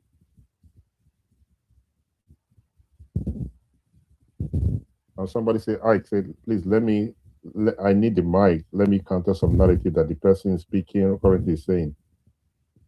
Please, can you request for the mic? Then we have Wazobia. He says, honestly, some people take this thing personal without real evidence, just being emotional. I still don't see why people believe Tinubu is directly involved in this insecurity. One person I believe truly wants to see Nigeria have peace is the president. and it's sad. And okay, we got to be very careful. We cannot be calling people names. It's not just because, okay, guys, it's very important we disagree with people, right? Without calling them names. Somebody says that people dislike, somebody said people are accusing Bola Tinubu of causing the insecurity. You might disagree with those persons, but let me tell you why someone like me would agree with that the government has to do something about it. He said that he's taking this job and he knows how difficult it is, right? My position is this. You've been there for 3 years, up to 3 years, 2 years and 11 months to be precise, right? If you're not able to do this job in 2 years and 11 months, why do you want to continue for another 4 years? Give me reason why Nigerians should vote for you again. If you're not able to do it, I mean, you said you can do this thing. You know how difficult it is. Your party took over from another party in 2015. Okay, you're not Buhari. Buhari is no longer here. You're a different person, a different president. You inherited a lot of bad things from Buhari. 11 months, 2 years, 11 months. You have not sorted out the insecurity, and you still want these people to vote for you again. It does not make sense. If there's any reason for APC to lose the election next year, it should be because of insecurity. They have failed in protecting the lives and property of Nigerians. I'm saying it, and that's my position, right? Myself, let me even tell you what's going on. Do you know in your states, the monarchs are already raising up security outfits paid by APC government because they want to use that security outfit to rig election in 2027. The monarchs, they all got escalated. They are all getting escalated right now in your state. None of them even listen to the state government again because of election. Where am I going? If the president has a focus, you know how to get it. Politically, look at what he's doing with security now in your state. Sunday Igboho raised those boys, but to avoid backlash, they channeled them to the monarchs. Ibadan, what is the security situation in Ibadan area? But now they are raising armies for security.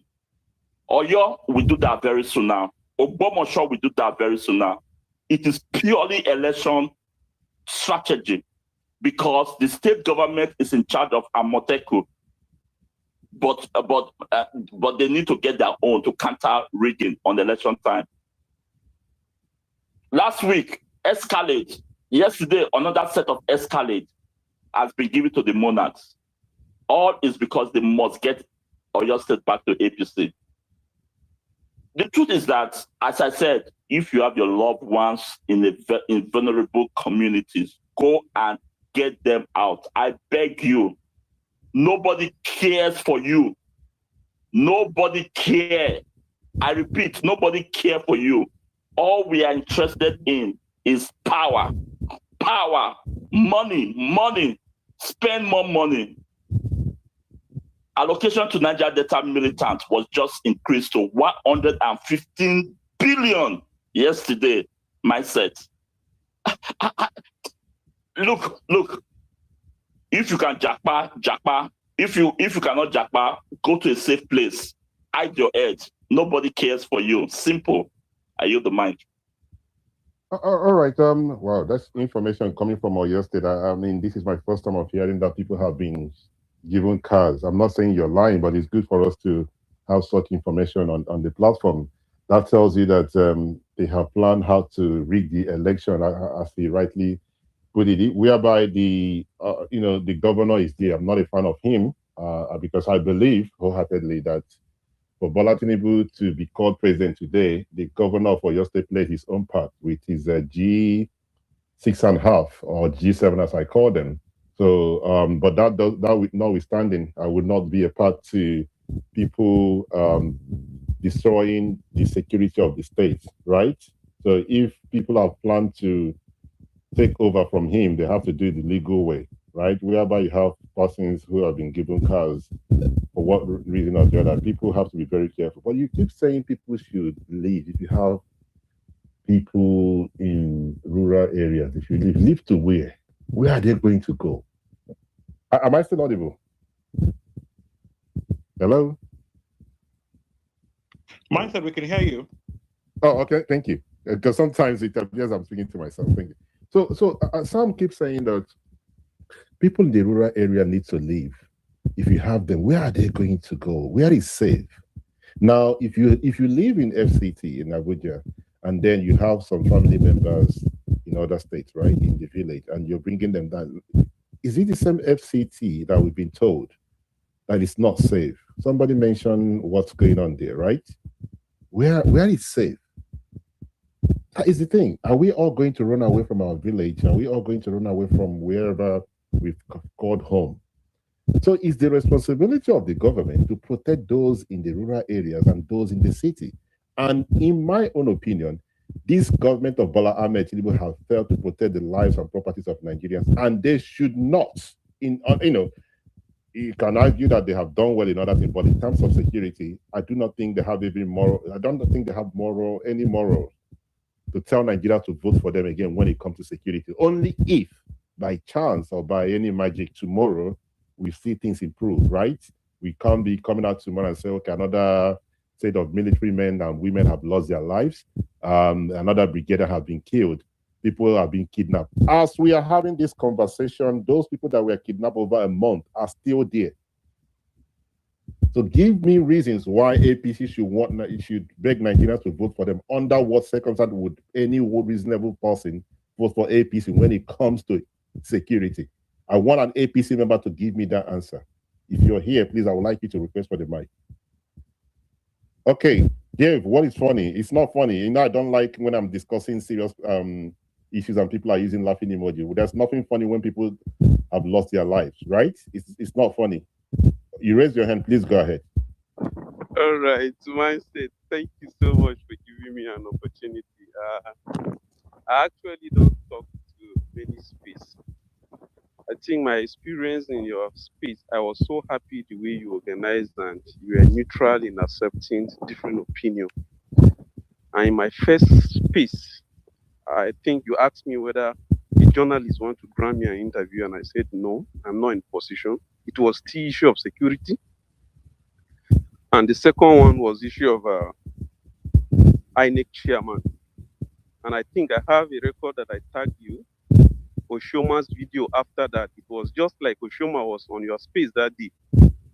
And I have seen a second video that he has made, and he has changed his position on that. The space do not actually have a topic, but I think we are talking an issue of insecurity. And in the question you asked, to an extent, I believe, if I have heard you well, you said to an extent, maybe in some certain policies, the government has done well, but in the insecurity issue, they have totally failed, and they should go by that. Now, people not electing this current government for the second time, it might still be dependent on how they are able to convince the citizens on what they are doing and an effort made. So it's a choice. And my choice cannot be your choice, and your choice cannot be mine. So it depends on how many people accept that government say, whether it's convincing to them to vote them in. Now, we have an issue of insecurity again. And yes, this government insecurity one needs to be worried. If you are a citizen, and I admit that, are effort being made? I would say yes, effort are being made. But are the efforts good enough is another question. Now, Initiate was dislodged yesterday. As I want people to know, as I'm talking here, I'm talking to you. I'm right in Borno, Meduguri. And to an extent, I can say some certain things within security perspective.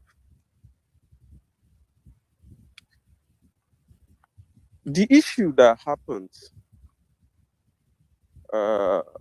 some few months ago that was so bad, soldiers were dislodged in almost forced community, Ngoshe and other places. And military repelled the attack, were able to capture Ngoshe within Goza area and other places. And after that attack, the military has been able to be consistent back to back into repelling many of the attacks that came in. It's unfortunate that yesterday we lose Brigadier General Brimo.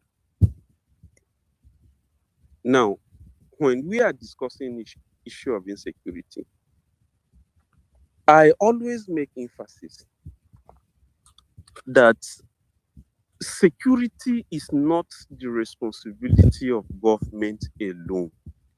It's not. Mindset, I don't know whether I'm talking to myself. Is anybody hearing me? We are listening, you know, and on this, hold your mic, mute your mic, please. Let me address you. So, you know, on the platform, we have a rule. When somebody is speaking, we do not interject or interrupt. Only when, if I raise my hand, that's an indication. So you're actually speaking, so we can hear you. Go ahead with your submission, sir. Thank you, Mindset. So I believe that security is not the responsibility of the government alone. We all have to own up and agree that we have a problem. And when we have a problem, we know we have a problem. Everybody must tighten up his belt to fight that problem. Now, for the past 3 weeks, and I said this thing, either your space or somewhere, I said, if you are concerned about security, you should not have less than 15 handles you are following. Uncle Deji, Zagazola, Patriotic, Soldier, a lot, so that you will get most of these updates. Now, when you follow them, you will know that the security we are battling actually, we, the citizens, some of the citizens, sorry, not all, some of the citizens within the Northeast are the problem of the insecurity we are having, because a lot have been discovered, informants, people, terrorist sympathizers who are buying logistics for them, and you can only track and arrest those people when you get one of them through their handsets. Whom did you communicate with last? You fetch that number, you wait for the call. When the call come in, you get the information. Possibly you track him and arrest him, just like that to the leaders. And the military have been doing that so well. We have a lot that have been discovered. If you come to Memaladi, to be precisely in Meduguri, you see trailers of logistics of the same indigenes of within this area that buy to supply it to Boko Haram. Now, if you have citizens whom you are fighting to protect, and the same citizens are sabotaging your effort to protect them, you cannot achieve that fight. Intelligent gathering comes from citizens. You can't deny that. Now, if the citizens hold back to intelligence you ought to use to fight, where will you get that intelligence? So they must open up. Their children are inside these Boko Harams. Their uncles are inside. Some of them come to town, they buy those things. Ignorantly, I don't know what some of them think, but difficult perspective to the military. It's not written on the forehead. A Boko Haram or someone's Boko Haram sympathizer spying on you as a military, it's not written on his face that he's a Boko Haram sympathizer. And I say this thing in your former space, that these people can take time to watch your route in, route out, observe your movement. It can be 3 months, 5 months. Every day, consistently, he's at that spot with people. You will never fish him out. Till the day operation is organized and you see troops moving out that route out, you see him, he will give the information to the next Boko Haram at any junction that they are coming. These 5 vehicles, 10 vehicles, we have GPMG, we have PKT, you have mounted. And as they stand to tell you that these people have information gathering because their people are supplying those information sometimes, you see them. Sorry, Jay, but I raised my hand earlier and I'm not sure if you have seen it.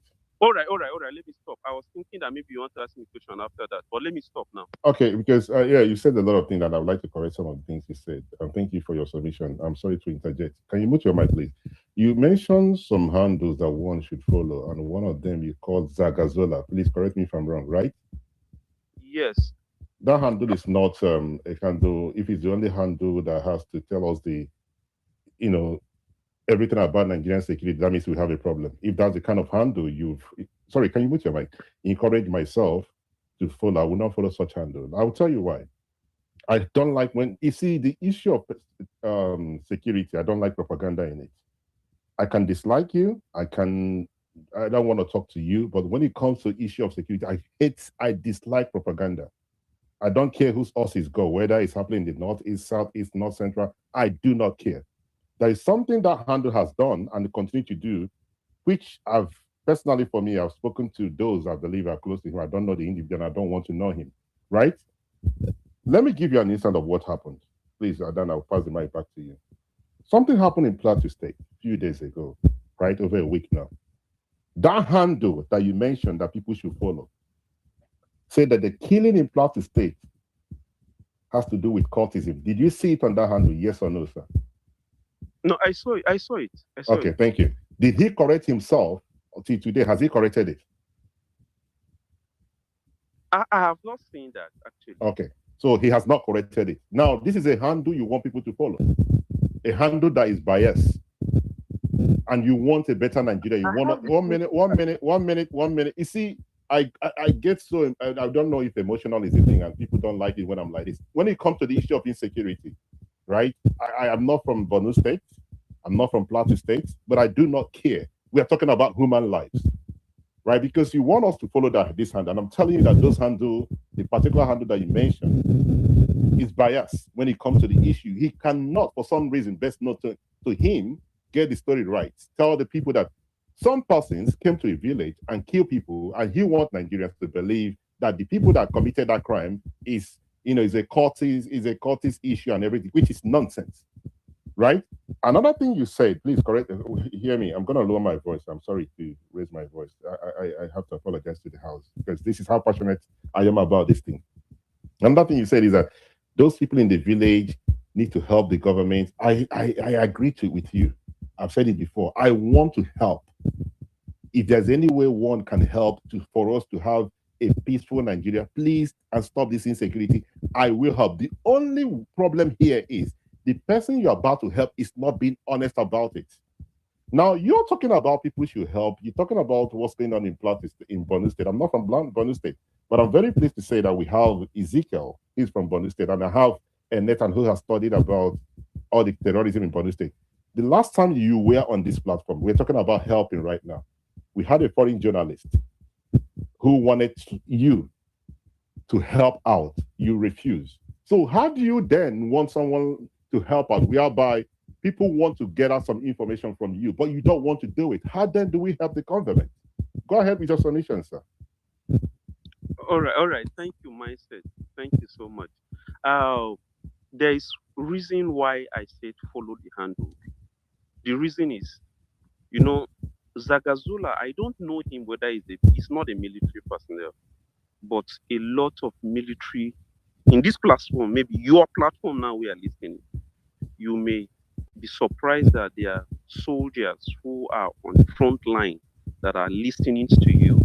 Maybe some of them may follow you and will be giving you information, but possibly you don't distribute it the way Zagazola does it. I'm not saying agree with what Zagazola does, but in that handle, there are a lot of front soldiers that some of these attacks you see Zagazola have the information so fast is because maybe some of these soldiers, yes, how are you? Some of these soldiers follow and they give such information to him. So if you follow, I'm not saying what he paints after that, you agree with it. All of us are adults, we have gone to school, just like the way you debunk most of his life, and I agree with you. You can now compare this thing Zagazola is saying and this person Zagazola is saying, who is the truth. But if you don't hear the both sides, you won't know. So most of people follow that handle. The same thing with Uncle DG, and sometimes like that is why I say, that is what I say. You should follow. Now, in the issue of me refusing to grant interview to a journalist, if you have chatted me possibly secretly, I told you that day that I'm not in the position to grant interview. It shows you something, either my career or so I'm not a spokesman, but I just come here to just air a view and try as much as possible to be careful on how I air that view. So if you have asked me privately, possibly I would have told you. Not that I am in authority to give the information I don't want to give. No. I don't know whether you are clear about that. Do you want me to respond, sir? Yes, let me just hold on, please. Okay, I mean, I do understand. I mean, perhaps your job has to do with interview. I do understand. But you see, the thing here for me is the way we want the people to help, right? We're talking about, you mentioned those in Borno State, they are the ones giving this information. And for me, it triggers something in me, right? I'm thinking, okay, hold on a minute. These people, you've got to know them and they're not able to give it. You don't have this information. How is it difficult for you to speak to journalists, right? And you know how journalists work, right? I am not one. But one of the things that journalists do, professionals, no journalist will come and tell you where they got their information from. You probably will hear those information and still remain Jeff. Nobody knows who gave those information. If that would help this government to stop insecurity, and we are not going to lose another person tomorrow, Jeff, I think it's a welcome development. There's a way. But if it's going to affect your career, I do not think you should, right? It's just that the passion and how I feel about this whole thing. If I have a magic wand, I just don't. I don't want to be looking on the timeline and see people dying. It upsets me. It gives me. I just don't like it. Some people will argue, why are you getting so interested in this? It's not happening in your community. It doesn't have to be in my community. We are talking about people losing their lives. That is how much this means to me. I don't want to talk about it. It gives me headache, right? Okay, we do have others who are raising their hand. Have you finished so I can pass the mic to them, because I'm beginning to get to that stage whereby people will say, mindset, take it easy. And that's where I am right now, right? Okay, and Nathan, go ahead then, since Jeff has stopped. No, I have not finished actually. Oh, okay, sorry, apologies, sir. Go ahead. All right, so although it's the questions you raise, I wish it's after. That day I was on a platform, and now possibly in my submission and someone requesting, and you came out to say, can you grant my handle? As I said, ESS, military, possibly they may be on your handle, and one just pick that handle. It's very easy to trace now. Sometimes we on social, we know how it is, and I don't hide my face. I don't hide that I'm in Maiduguri. So picking you is very easy when you accept that and something. So that is, you have to be careful about that. Now, to me, you see, this Boko Haram of a thing has been going for a very long time. And some of these small boys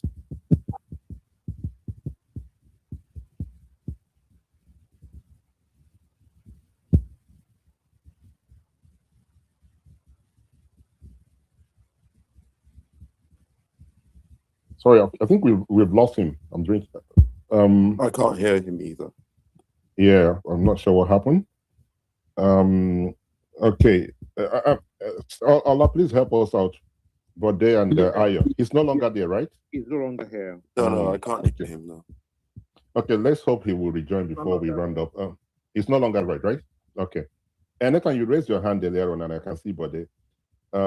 Please go ahead as we wait for Jave to come back. Okay, I just wanted to say that, often when people talk about insecurity, it's easy to say people should help government. The fact is, you cannot ask people who are caught between the reality of insurgency on their doorsteps and a government that is and has always been non-responsive to any of their needs, actually, whether they're the needs of infrastructure, rural development, not to even talk of security. So I will place no such burden on those communities. The reason is, this insecurity did not start yesterday. It's not a single scenario. We have whole communities that pay taxes to either ISWAP or ISWAP affiliated groups or Boko Haram and all of that. There are so many communities, whether, all across the Northeast, where people have to pay taxes to go fishing, taxes to go to their farms.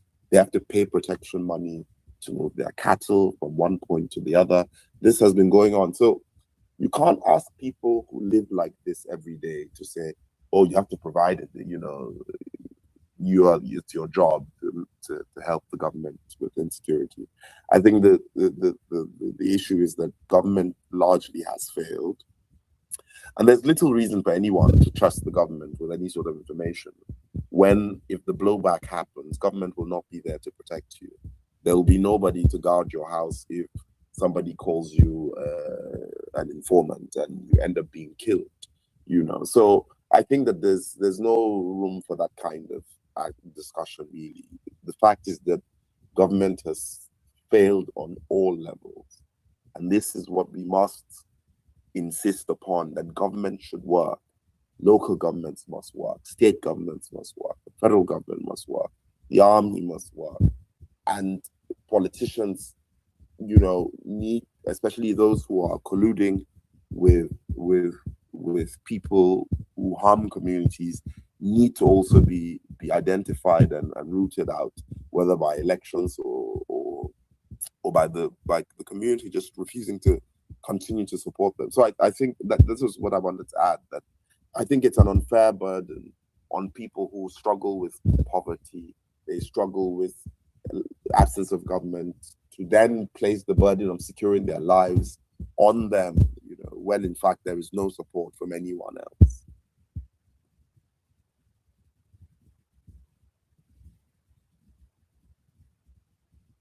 Well, thank you very much. Allah, you raised your hand earlier on Bode. I'm not sure who wants to go first. Yeah, mine will be short. Mine said, if that Dave, is it Dave? If he gets back here, please beg him for us on behalf of people. Beg him for us. He should not bring this responsibility back to the people. I was very shocked automatically and how convenient it was for him to blame the people that are the crossroads of this massacre. Insecurity is blaming the people. Do you know why government has access to take every transaction you do in Nigeria? Government takes 50 naira, takes some percentage from your transaction. Do you know the reason for that? Do you know the reason why the government has unfettered access to your phone conversation? Do you know the reason why security operative can go anywhere, anytime in Nigeria? And you are blaming poor people? Absolutely. We have people who spy for terrorist group, people who leak information, but they are But that number is insignificant. That number is so small compared to the large number of people who are looking for safety. I was really touched when he's blaming the people. You will ask government to provide lights. They will tell you the people are tapping illegal lights. The people cannot pay bills. Anytime you tell them to do something, the people they will end up blaming the people. I don't understand, especially when people, in the moment some individuals just get a little access to the government, either they work for security body, either they work with government establishment or they are politicians. The moment they have access to government, every other person becomes a blame. They cannot pay bill. They bypass lights. They are transferring information to security people. They don't obey traffic lights. They drive the people will be blamed at the end of the day. Please have mercy for these people. Protect them. And lastly, I do not need to follow any security handle. All I want to hear is, in this month, there was nobody kidnapped in Niger State. That's what I want to hear. In this month, there was nobody killed by bandits in Niger State. That is the statistic I want to hear. I don't want to hear statistics of 20 bandits was killed last year. 20 bandits. No. I want to see that the people are protected. Just the same way I have a level of confidence in Lagos or Port Harcourt, or because there's a level of security there. But I don't have same confidence in Borno, in Zamfara, in Sokoto, even in Niger State. Number one reason of having a government is to protect the life of the people. Any government that cannot do this basic stuff should get out. And let's try the next guy. When the next guy comes, he does not meet up again, we kick him out. We keep trying them like that. Please, allow the people to breathe. Don't blame them for your lack of your incompetency, lack of compassion. I can name a lot of things. Have mercy on the people, please. Yeah, that's all I wanted to just say. All right, thank you very much, Vade, for your submission. Also, we're going to be rounding up soon. We have Ola, you raised your hand earlier on. I'm not sure if you still do you still want to contribute? No, well, it's just along the line of what the last two speakers have said. When the previous speaker was saying, let's put some of that responsibility on the people. But how can you expect people who have got no guarantees of safety to go and give information to the authorities who, one, might not even act on it, and two, even if they act on it, take for instance, I know it didn't happen under this admin. There was I think it happened in Adamawa after the Chibok girls. There was another school, a girls' school that was raided. The guys came, picked up the people they wanted, left, then came back again. Now, that gives you the how bad things have gone to.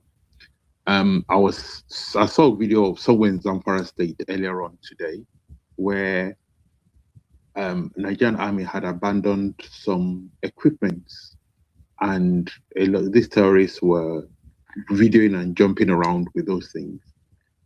Expecting the citizenry to do the job of the government is an admission of failure that the government has failed.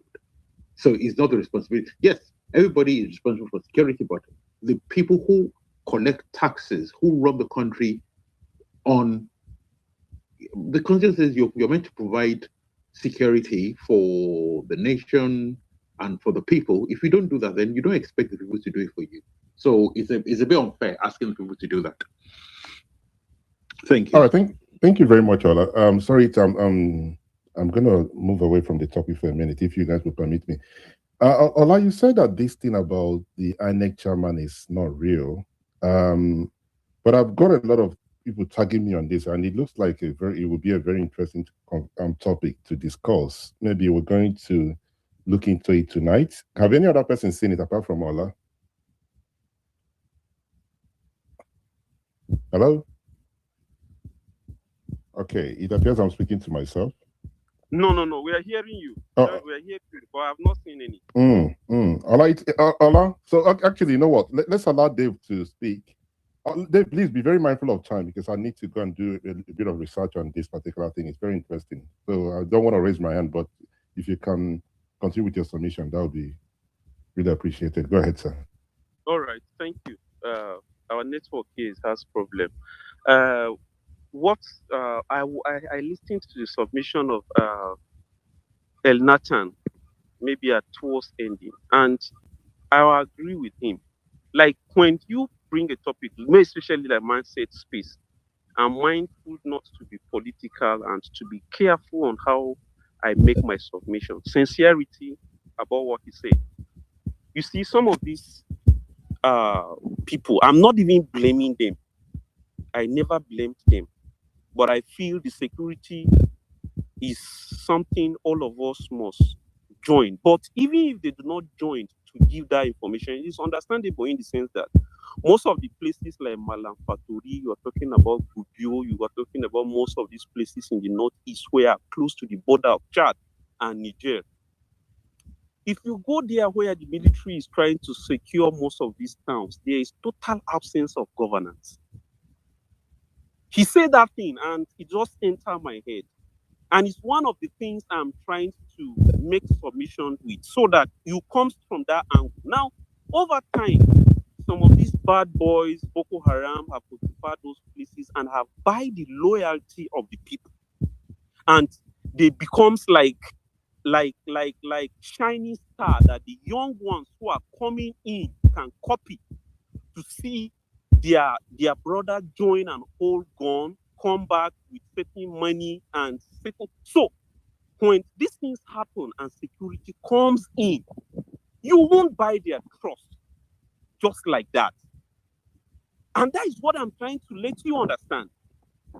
So when security find themselves within this village, being that their elder brothers, their fathers are into this group, they find it more loyal to give information for these guys to come and attack the military than to give the information from the military.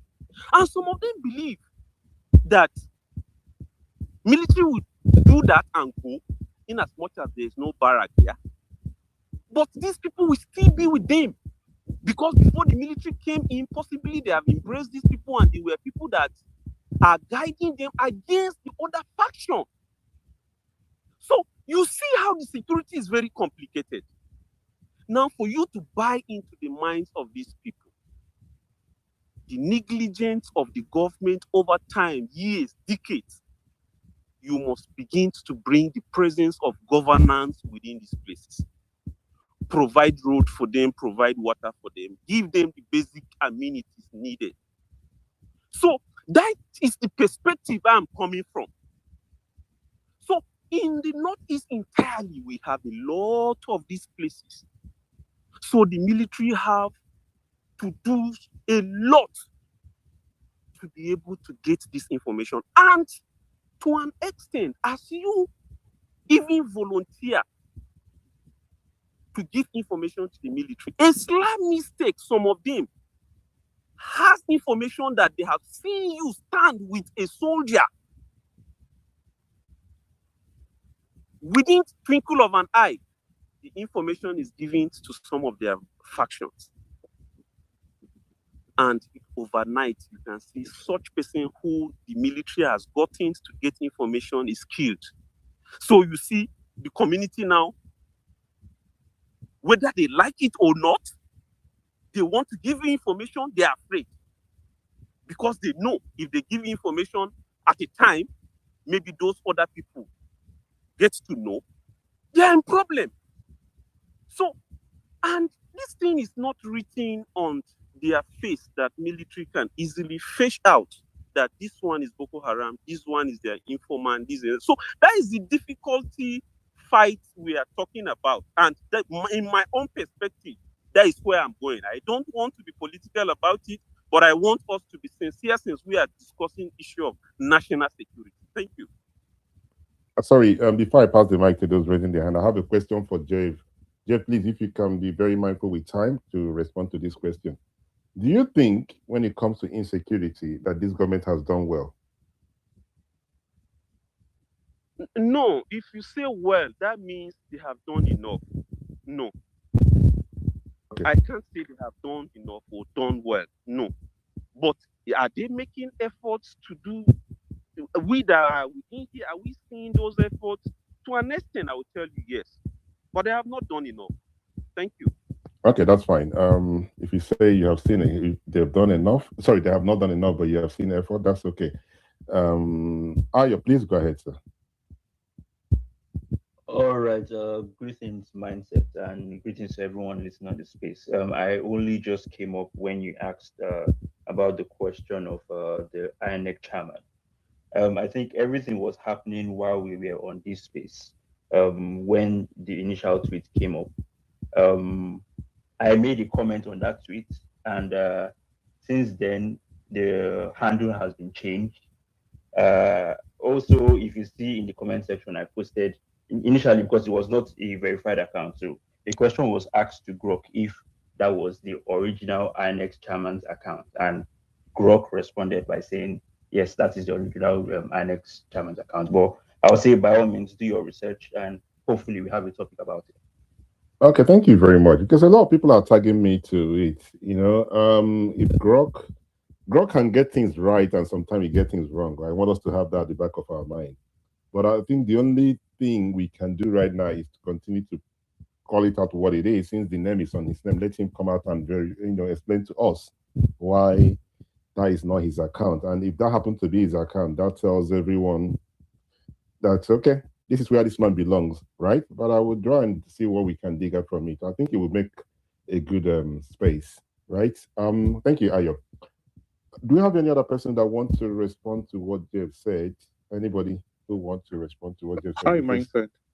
Yes, sir. Sorry, on that account, before it was padlocked, the last time it had a username change was in November 25. Now, when you have an account that keeps on having name changes, it tells you something. And I don't believe, I'm not saying I'm right, I don't believe that somebody who is going to be put in this position, since he's been appointed, would leave messages with Dire Israel, leaving it online. This is how, I remember this how after he got, when he was nominated, people said he was part of the election petition team, the legal team for APC. So, and you know how our people are. Once somebody starts a story and they just run with it. So I wouldn't want anybody to fall foul of carrying unverified and fake news. So just my 2 pence worth. Thank you very much, Ola. I think if you remember, they actually mentioned that on the platform that he was part of Bola Ahmed's team, and I debunked it, right? And yeah, exactly. That's why I mentioned it again. So, and you know what? You see, the unfortunate thing is that we're in a very low trust society, and I can't blame people for that. But even that,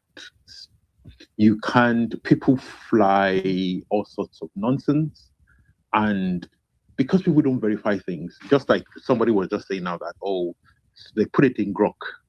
People forget that Grok is an algorithm that is based on what people put in as, in the back end of it. When people have now turned, it's the same way that people will go to Wikipedia, which is an open-ended source thing, and be quoting Wikipedia, that anybody can go in, open it, and edit it. We need to, we could do better. That's just what I'm saying. I'm not trying to say the man is as neutral as he should be, but to think he'll be saying these things, I'm sorry.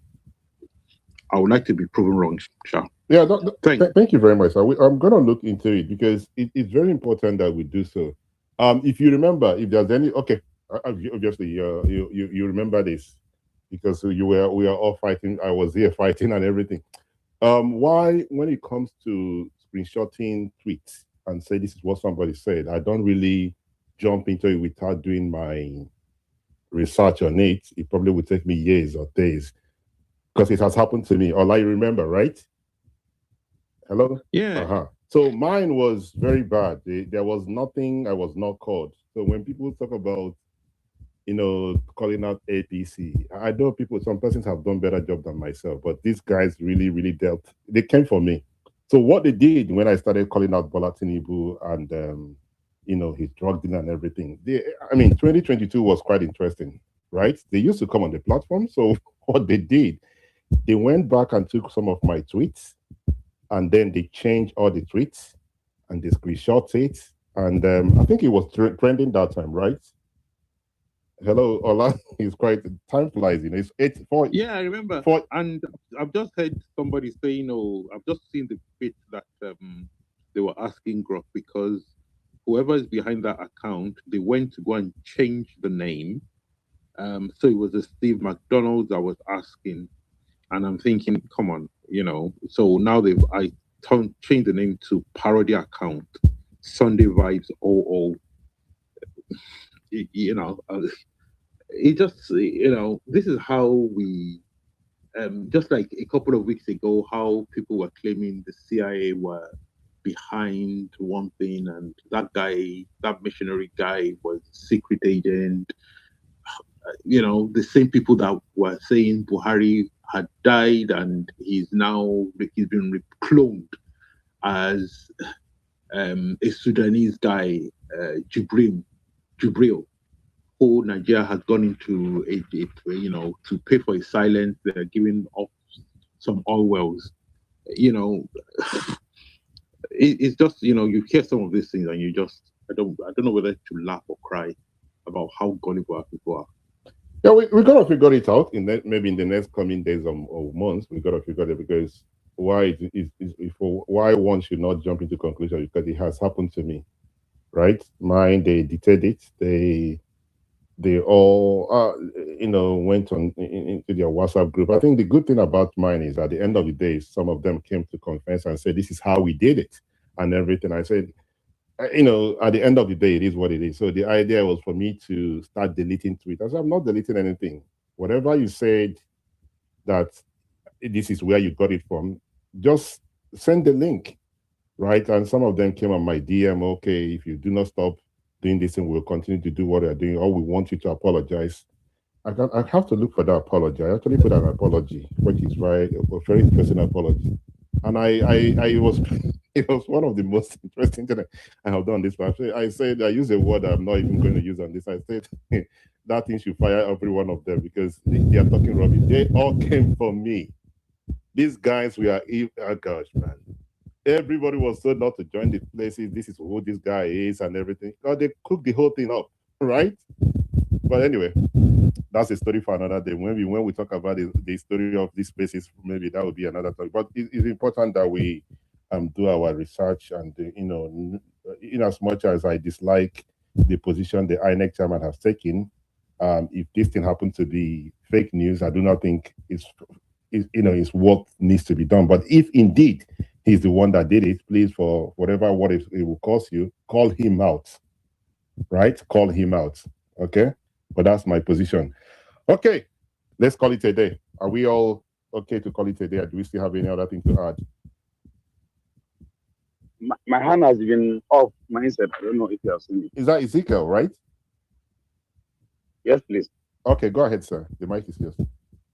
Yeah, so thank you for the space. I just want to respond to one of the speaker who was blaming the Northeast populace or population for the complete and irredeemable failure of President Bola Ahmed Tinubu and his coordinators. First of all, I sympathize to all those who have worked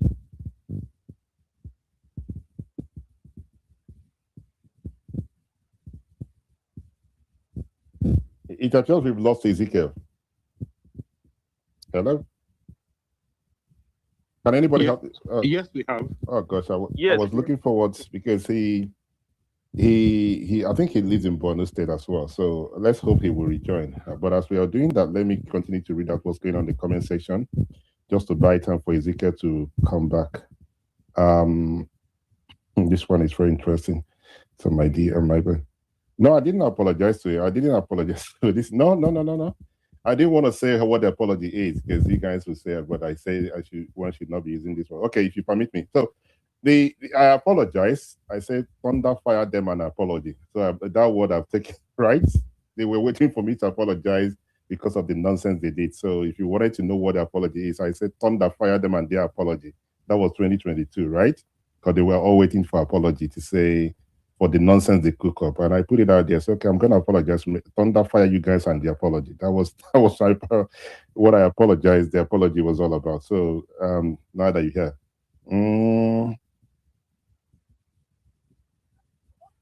No, please don't use this word on this guy. See, I don't like this guy is saying I follow random people that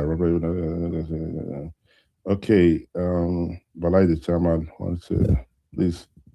All right, so some of the things I don't want to read it because it's all about cussing and everything. Please, let's allow people to air their view. If you don't like James' position, request for the mic and tell him why you disagree with him. But the idea that you'll be on the comment section and start calling him names, I don't think that's what we need, right?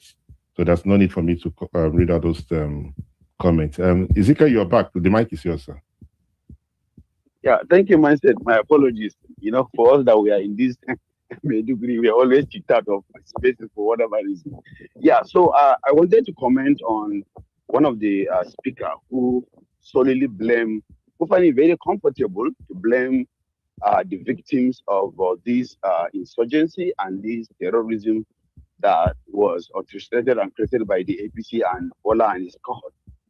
Unfortunately, first of all, to make it clear, Boko Haram was chased from Maiduguri city by Borno youth. It wasn't by the military. The facts are there, you can go and check.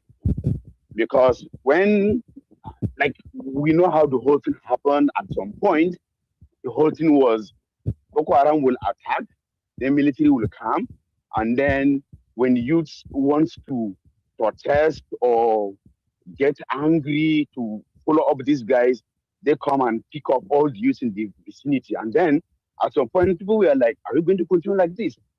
And then the Borno indigenous or the Borno youth as of that time have to get stick and what they call here Gora, and then chase this guy from the city center before Jonathan and his cohort then continue the fight, and then we get what we got. So first thing first, most of these areas that we keep blaming the populace or the indigenous or individual who reside in these areas, most of these areas are ungoverned spaces. If you go there, you won't find any government official there. Even if you find, most times when there's a political gathering, they came with the political individuals and then they return back to Maiduguri or their bases, depending on which of the local government or the state. These people who reside in these localities, for a long period of time, they have been paying for their own security from these terrorists. And whether you call them bandits, whatever you call them, they have been paying for their own security from these individuals.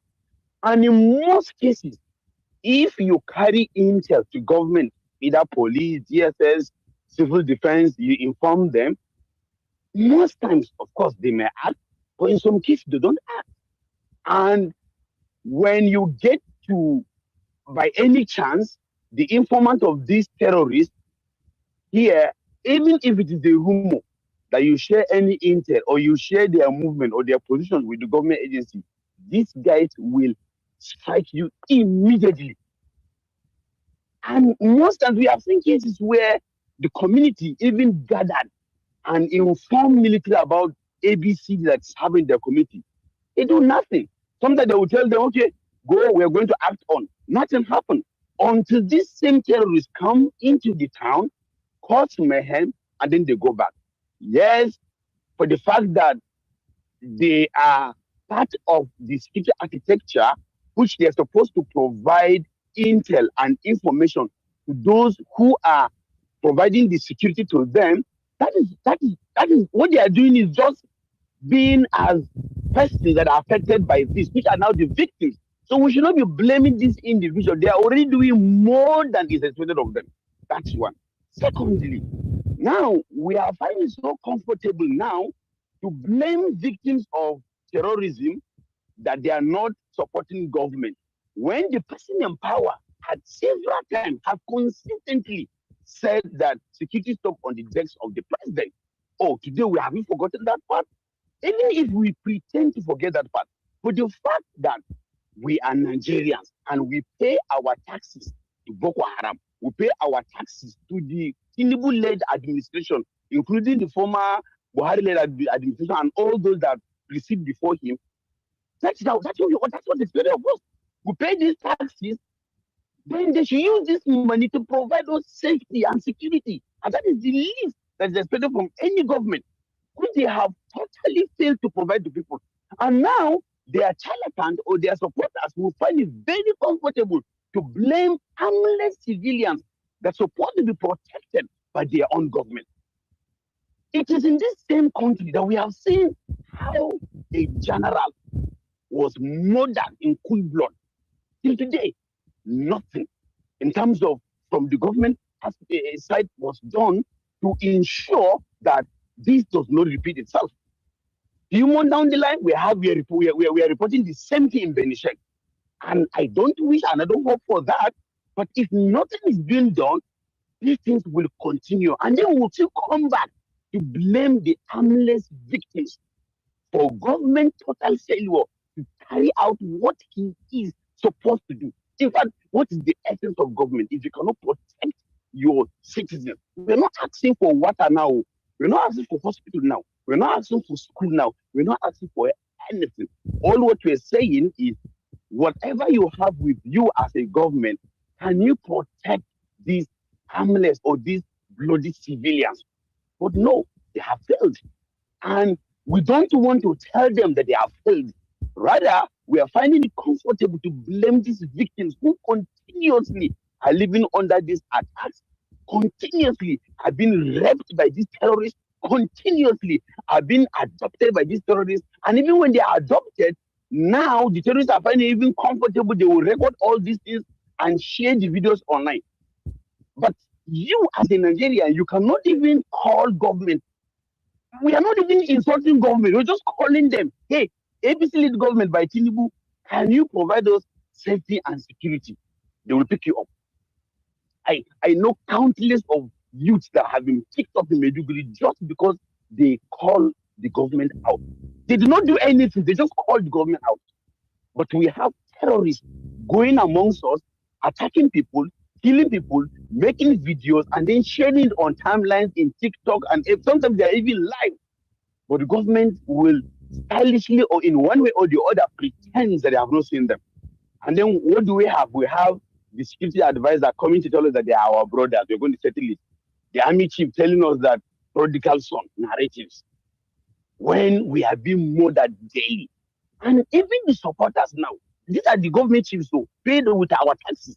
They are telling us we should, the brothers thing, we should learn to live with our brother, we should forgive them.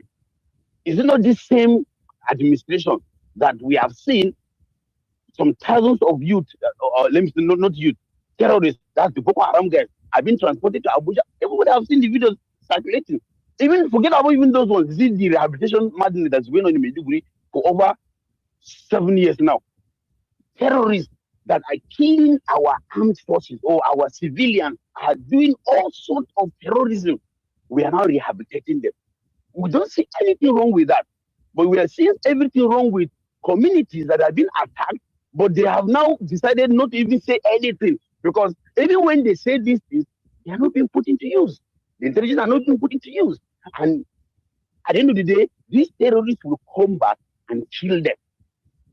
There are scenarios like that. So my own is for us in Maiduguri, we'll keep mourning ourselves, keep burying our children, except the government works up to its responsibility.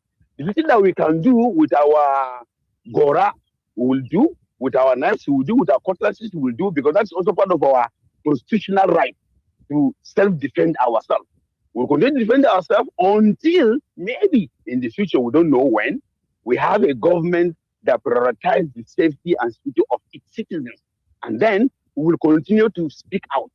And let's not forget, we have DSS, which responsibility is intelligence gathering. And for those who don't know or who pretend that they don't know, there is no local government in Nigeria that does not have a DSS official. Or is it the intelligence gathering that we have within the military? They have their own intelligence gathering within the military. We have even within the police. We have even within the civil defense. So government have all structures, all resources to deploy if they intend to end or reduce or mitigate this terrorism. And until they are ready to do it, we will continue to do what we can do in our little effort to protect ourselves and our family. Back to you, Mindset.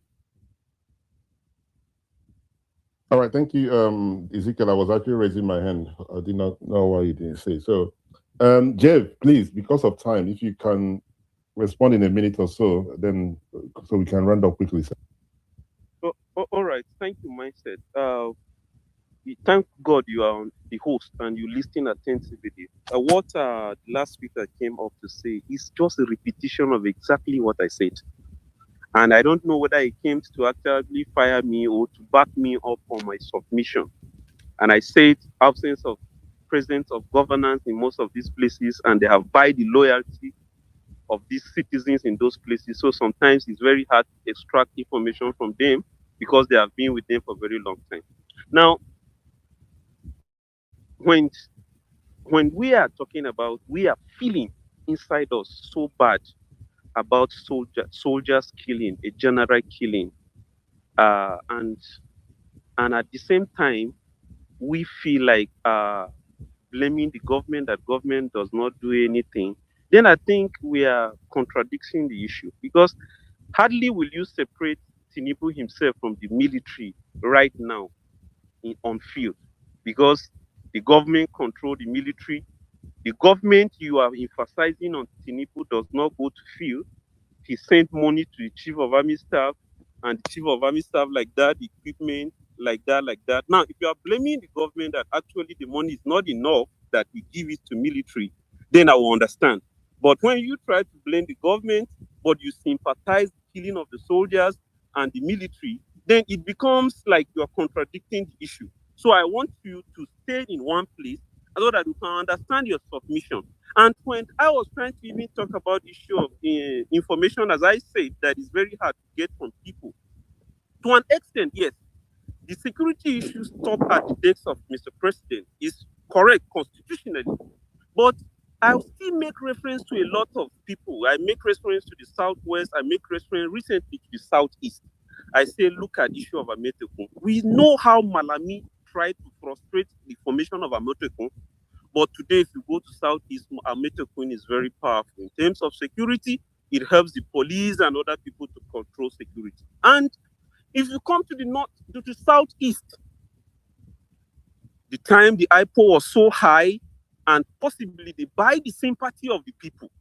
But at the time, the people discovered that no, even if we say we buy the sympathy of the IPOP is not helping us because our business are affected. Our people are being killed. So I think for now, it's for us to support the government and ensure that they eliminate this IPOP and end the insecurity. Now, the Southeast, in totality, with their structure of politics, governance, embrace the government and the people. And they are the people now moving from bush, leading the police and the security and the DSS. Like, this is their camp, this is their camp, this is the person. So, in my submission, finally, is to tell you that security is not for government alone. The people must embrace it, but government have the larger part to play. So the information is very vital. Intelligence is very vital. If you see the Southeast telling you that, oh, this boy is among the IPOP, this one is among the IPOP, that is the intelligent people need. Give the information, then allow the government to do the work. And I yield from that place. Thank you, Mindset, for giving me opportunity. Thank you very much for your submission. Ola, please go ahead. Then I can ask some questions as well. Hi, Mindset. I don't know if the last speaker, and even you are aware that 5 forest guards were killed in a village called Noko in Kaima local government area this morning in Kwara State. Now, some of the community members were saying that they came in via their usual route in a large number. They started shooting indiscriminately and within a short time killed innocent people, including the newly recruited forest guards. So I've heard people say, local people should take up arms and everything.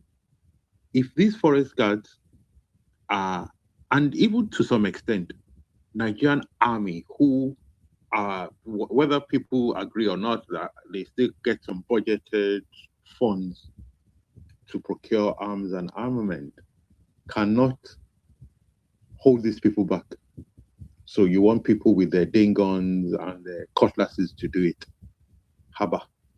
I think we are asking too much of people who are already being beaten, killed, maimed, displaced.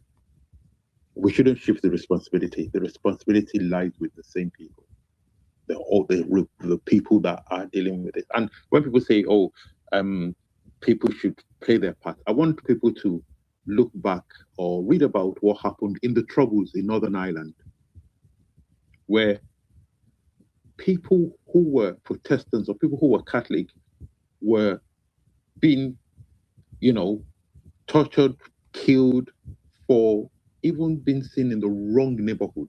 Not to talk about talking to the Royal Constabulary people.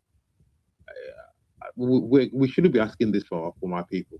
It's not on us. It's not on them. Thank you, Mindset. Thank you very much.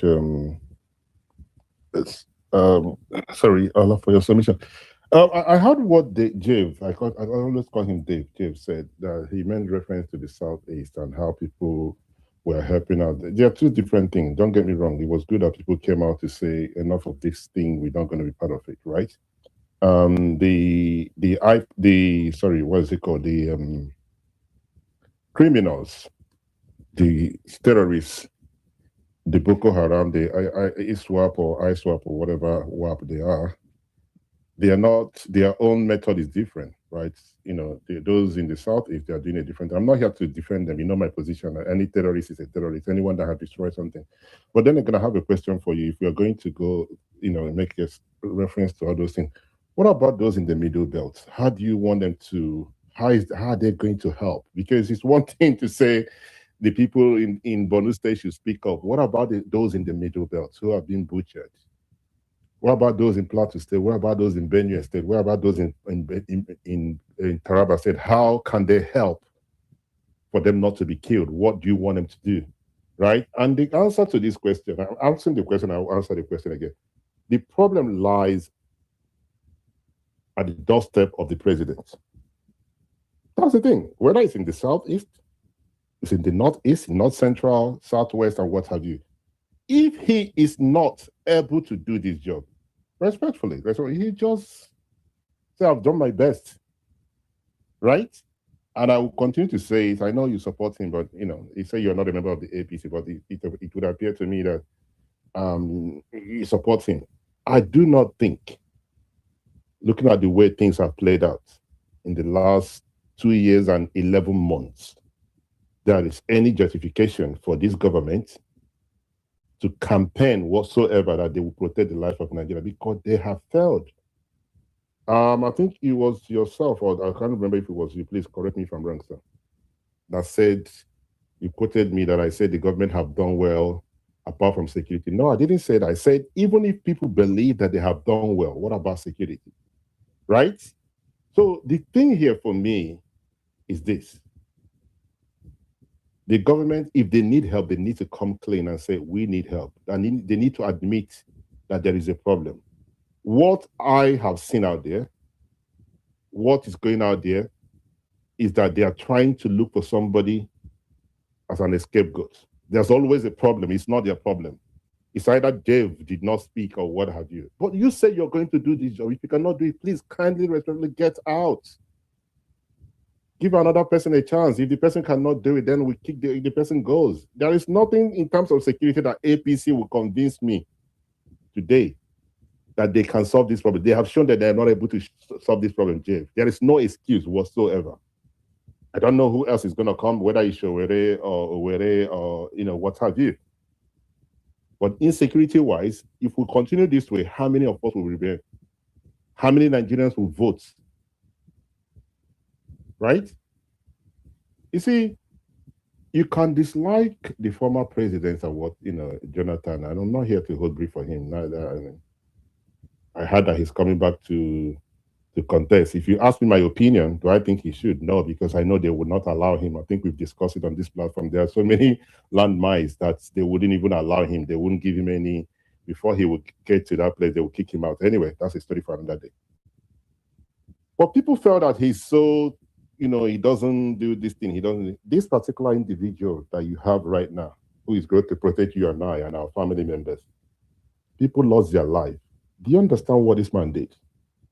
He traveled to Plateau State. He didn't go there to see, he didn't go to the village or the community to see these people. They dragged these people who are still mourning their dead, family members to the airport. The man stood there 10 minutes. Have you ever seen that happen before? The same thing he did in Plateau State. Nigerians have to call him out to speak about the people that have lost their life. There's no empathy, there is no sympathy. Right? So, Jeff, I know you like him, but I think if you're very close to him, tell him how we feel about it. He has to do something that he should quietly, respectfully get out. Okay?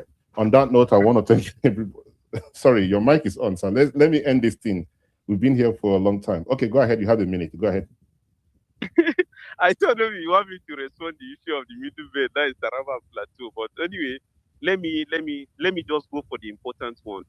If you can give me 1 or 2 minutes to just make, I want to make clarity.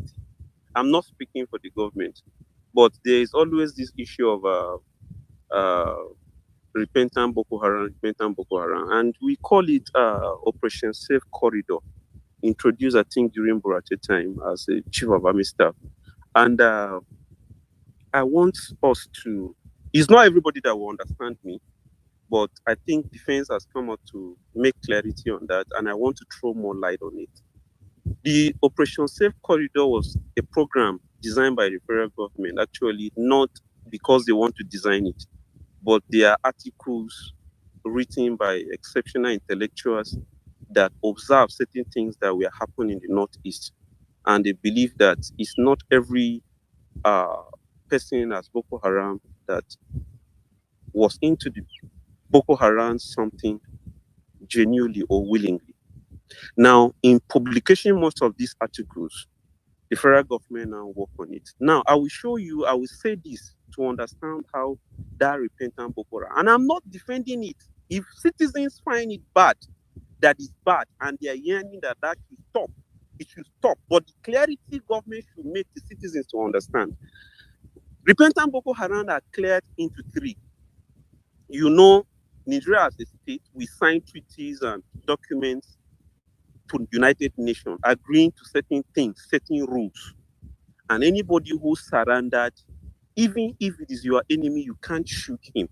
Now, when the military accepts the request of the federal government, or federal government give them that policy to implement, the military now announce, if you know that you are tired as a Boko Haram and you are doing certain things, it was not by force, you are recruited by force or in one way or the other, surrender, we will pick you up. Now, a lot of these Boko Haram surrendered.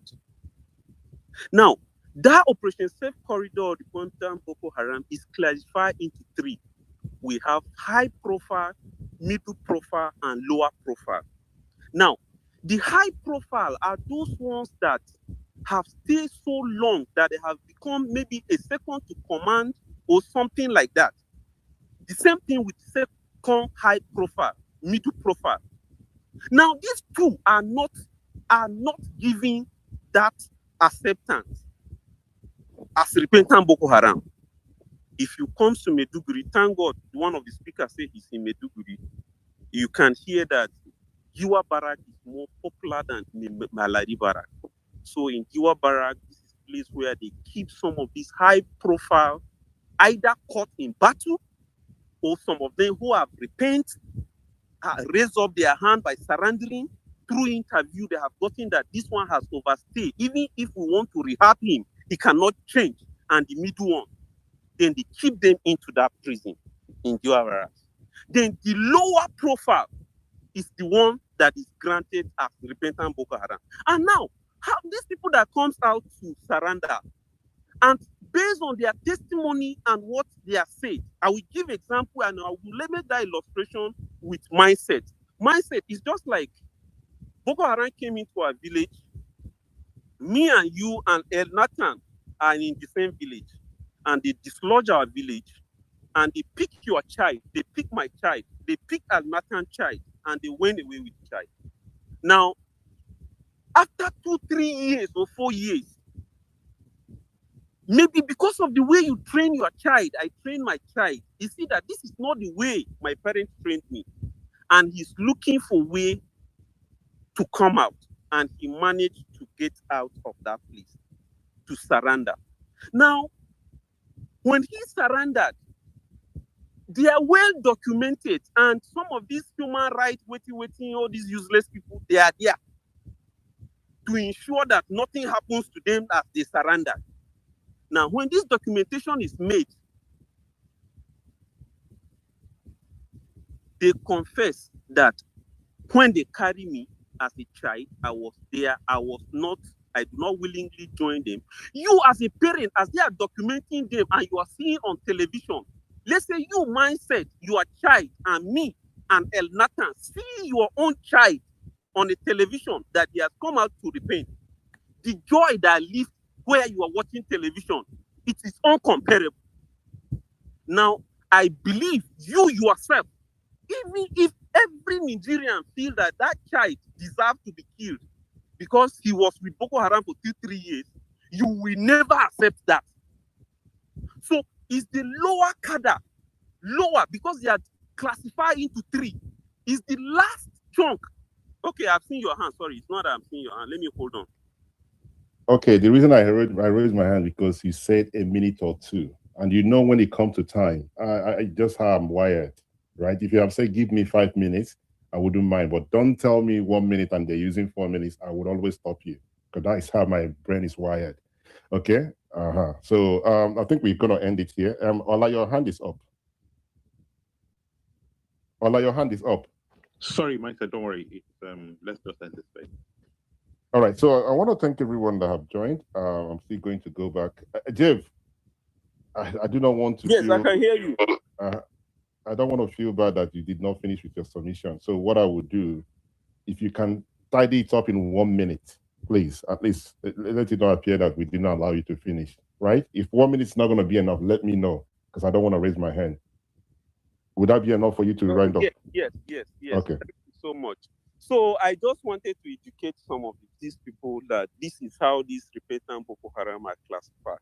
So the moment they comes in and you see them, it's classified like that. And these ones now are actually taken to camps for rehabilitation. They stay there because some of them have smoked for a very long time. They teach them some of these writing and to see whether they can bring them back to the society. And that is just what I want. I feel is important to let some people know who feel to understand about that. Thank you so much. Thank you. I appreciate it. All right, you're welcome. Ola, you have a minute for your final thoughts, sir. Well, my final thought is Nigeria needs help, and our current leaders need to come to a point to admit that we are in serious trouble security-wise. Thank you. Thank you very much, Ola. Ezekiel, your final thoughts, sir. Well, I just want to say, even in his explanation, Jeff does not even understand what he's talking about. When he's telling me your child, his child, and an Elton child that was adopted and was surrendered, your child, Elton, and his child is not Boko Haram. They are victims of Boko Haram. These are 2 different things. I just hope we get these things right. I yield. Okay, Nathan, the mic is yours. Your final thoughts, sir.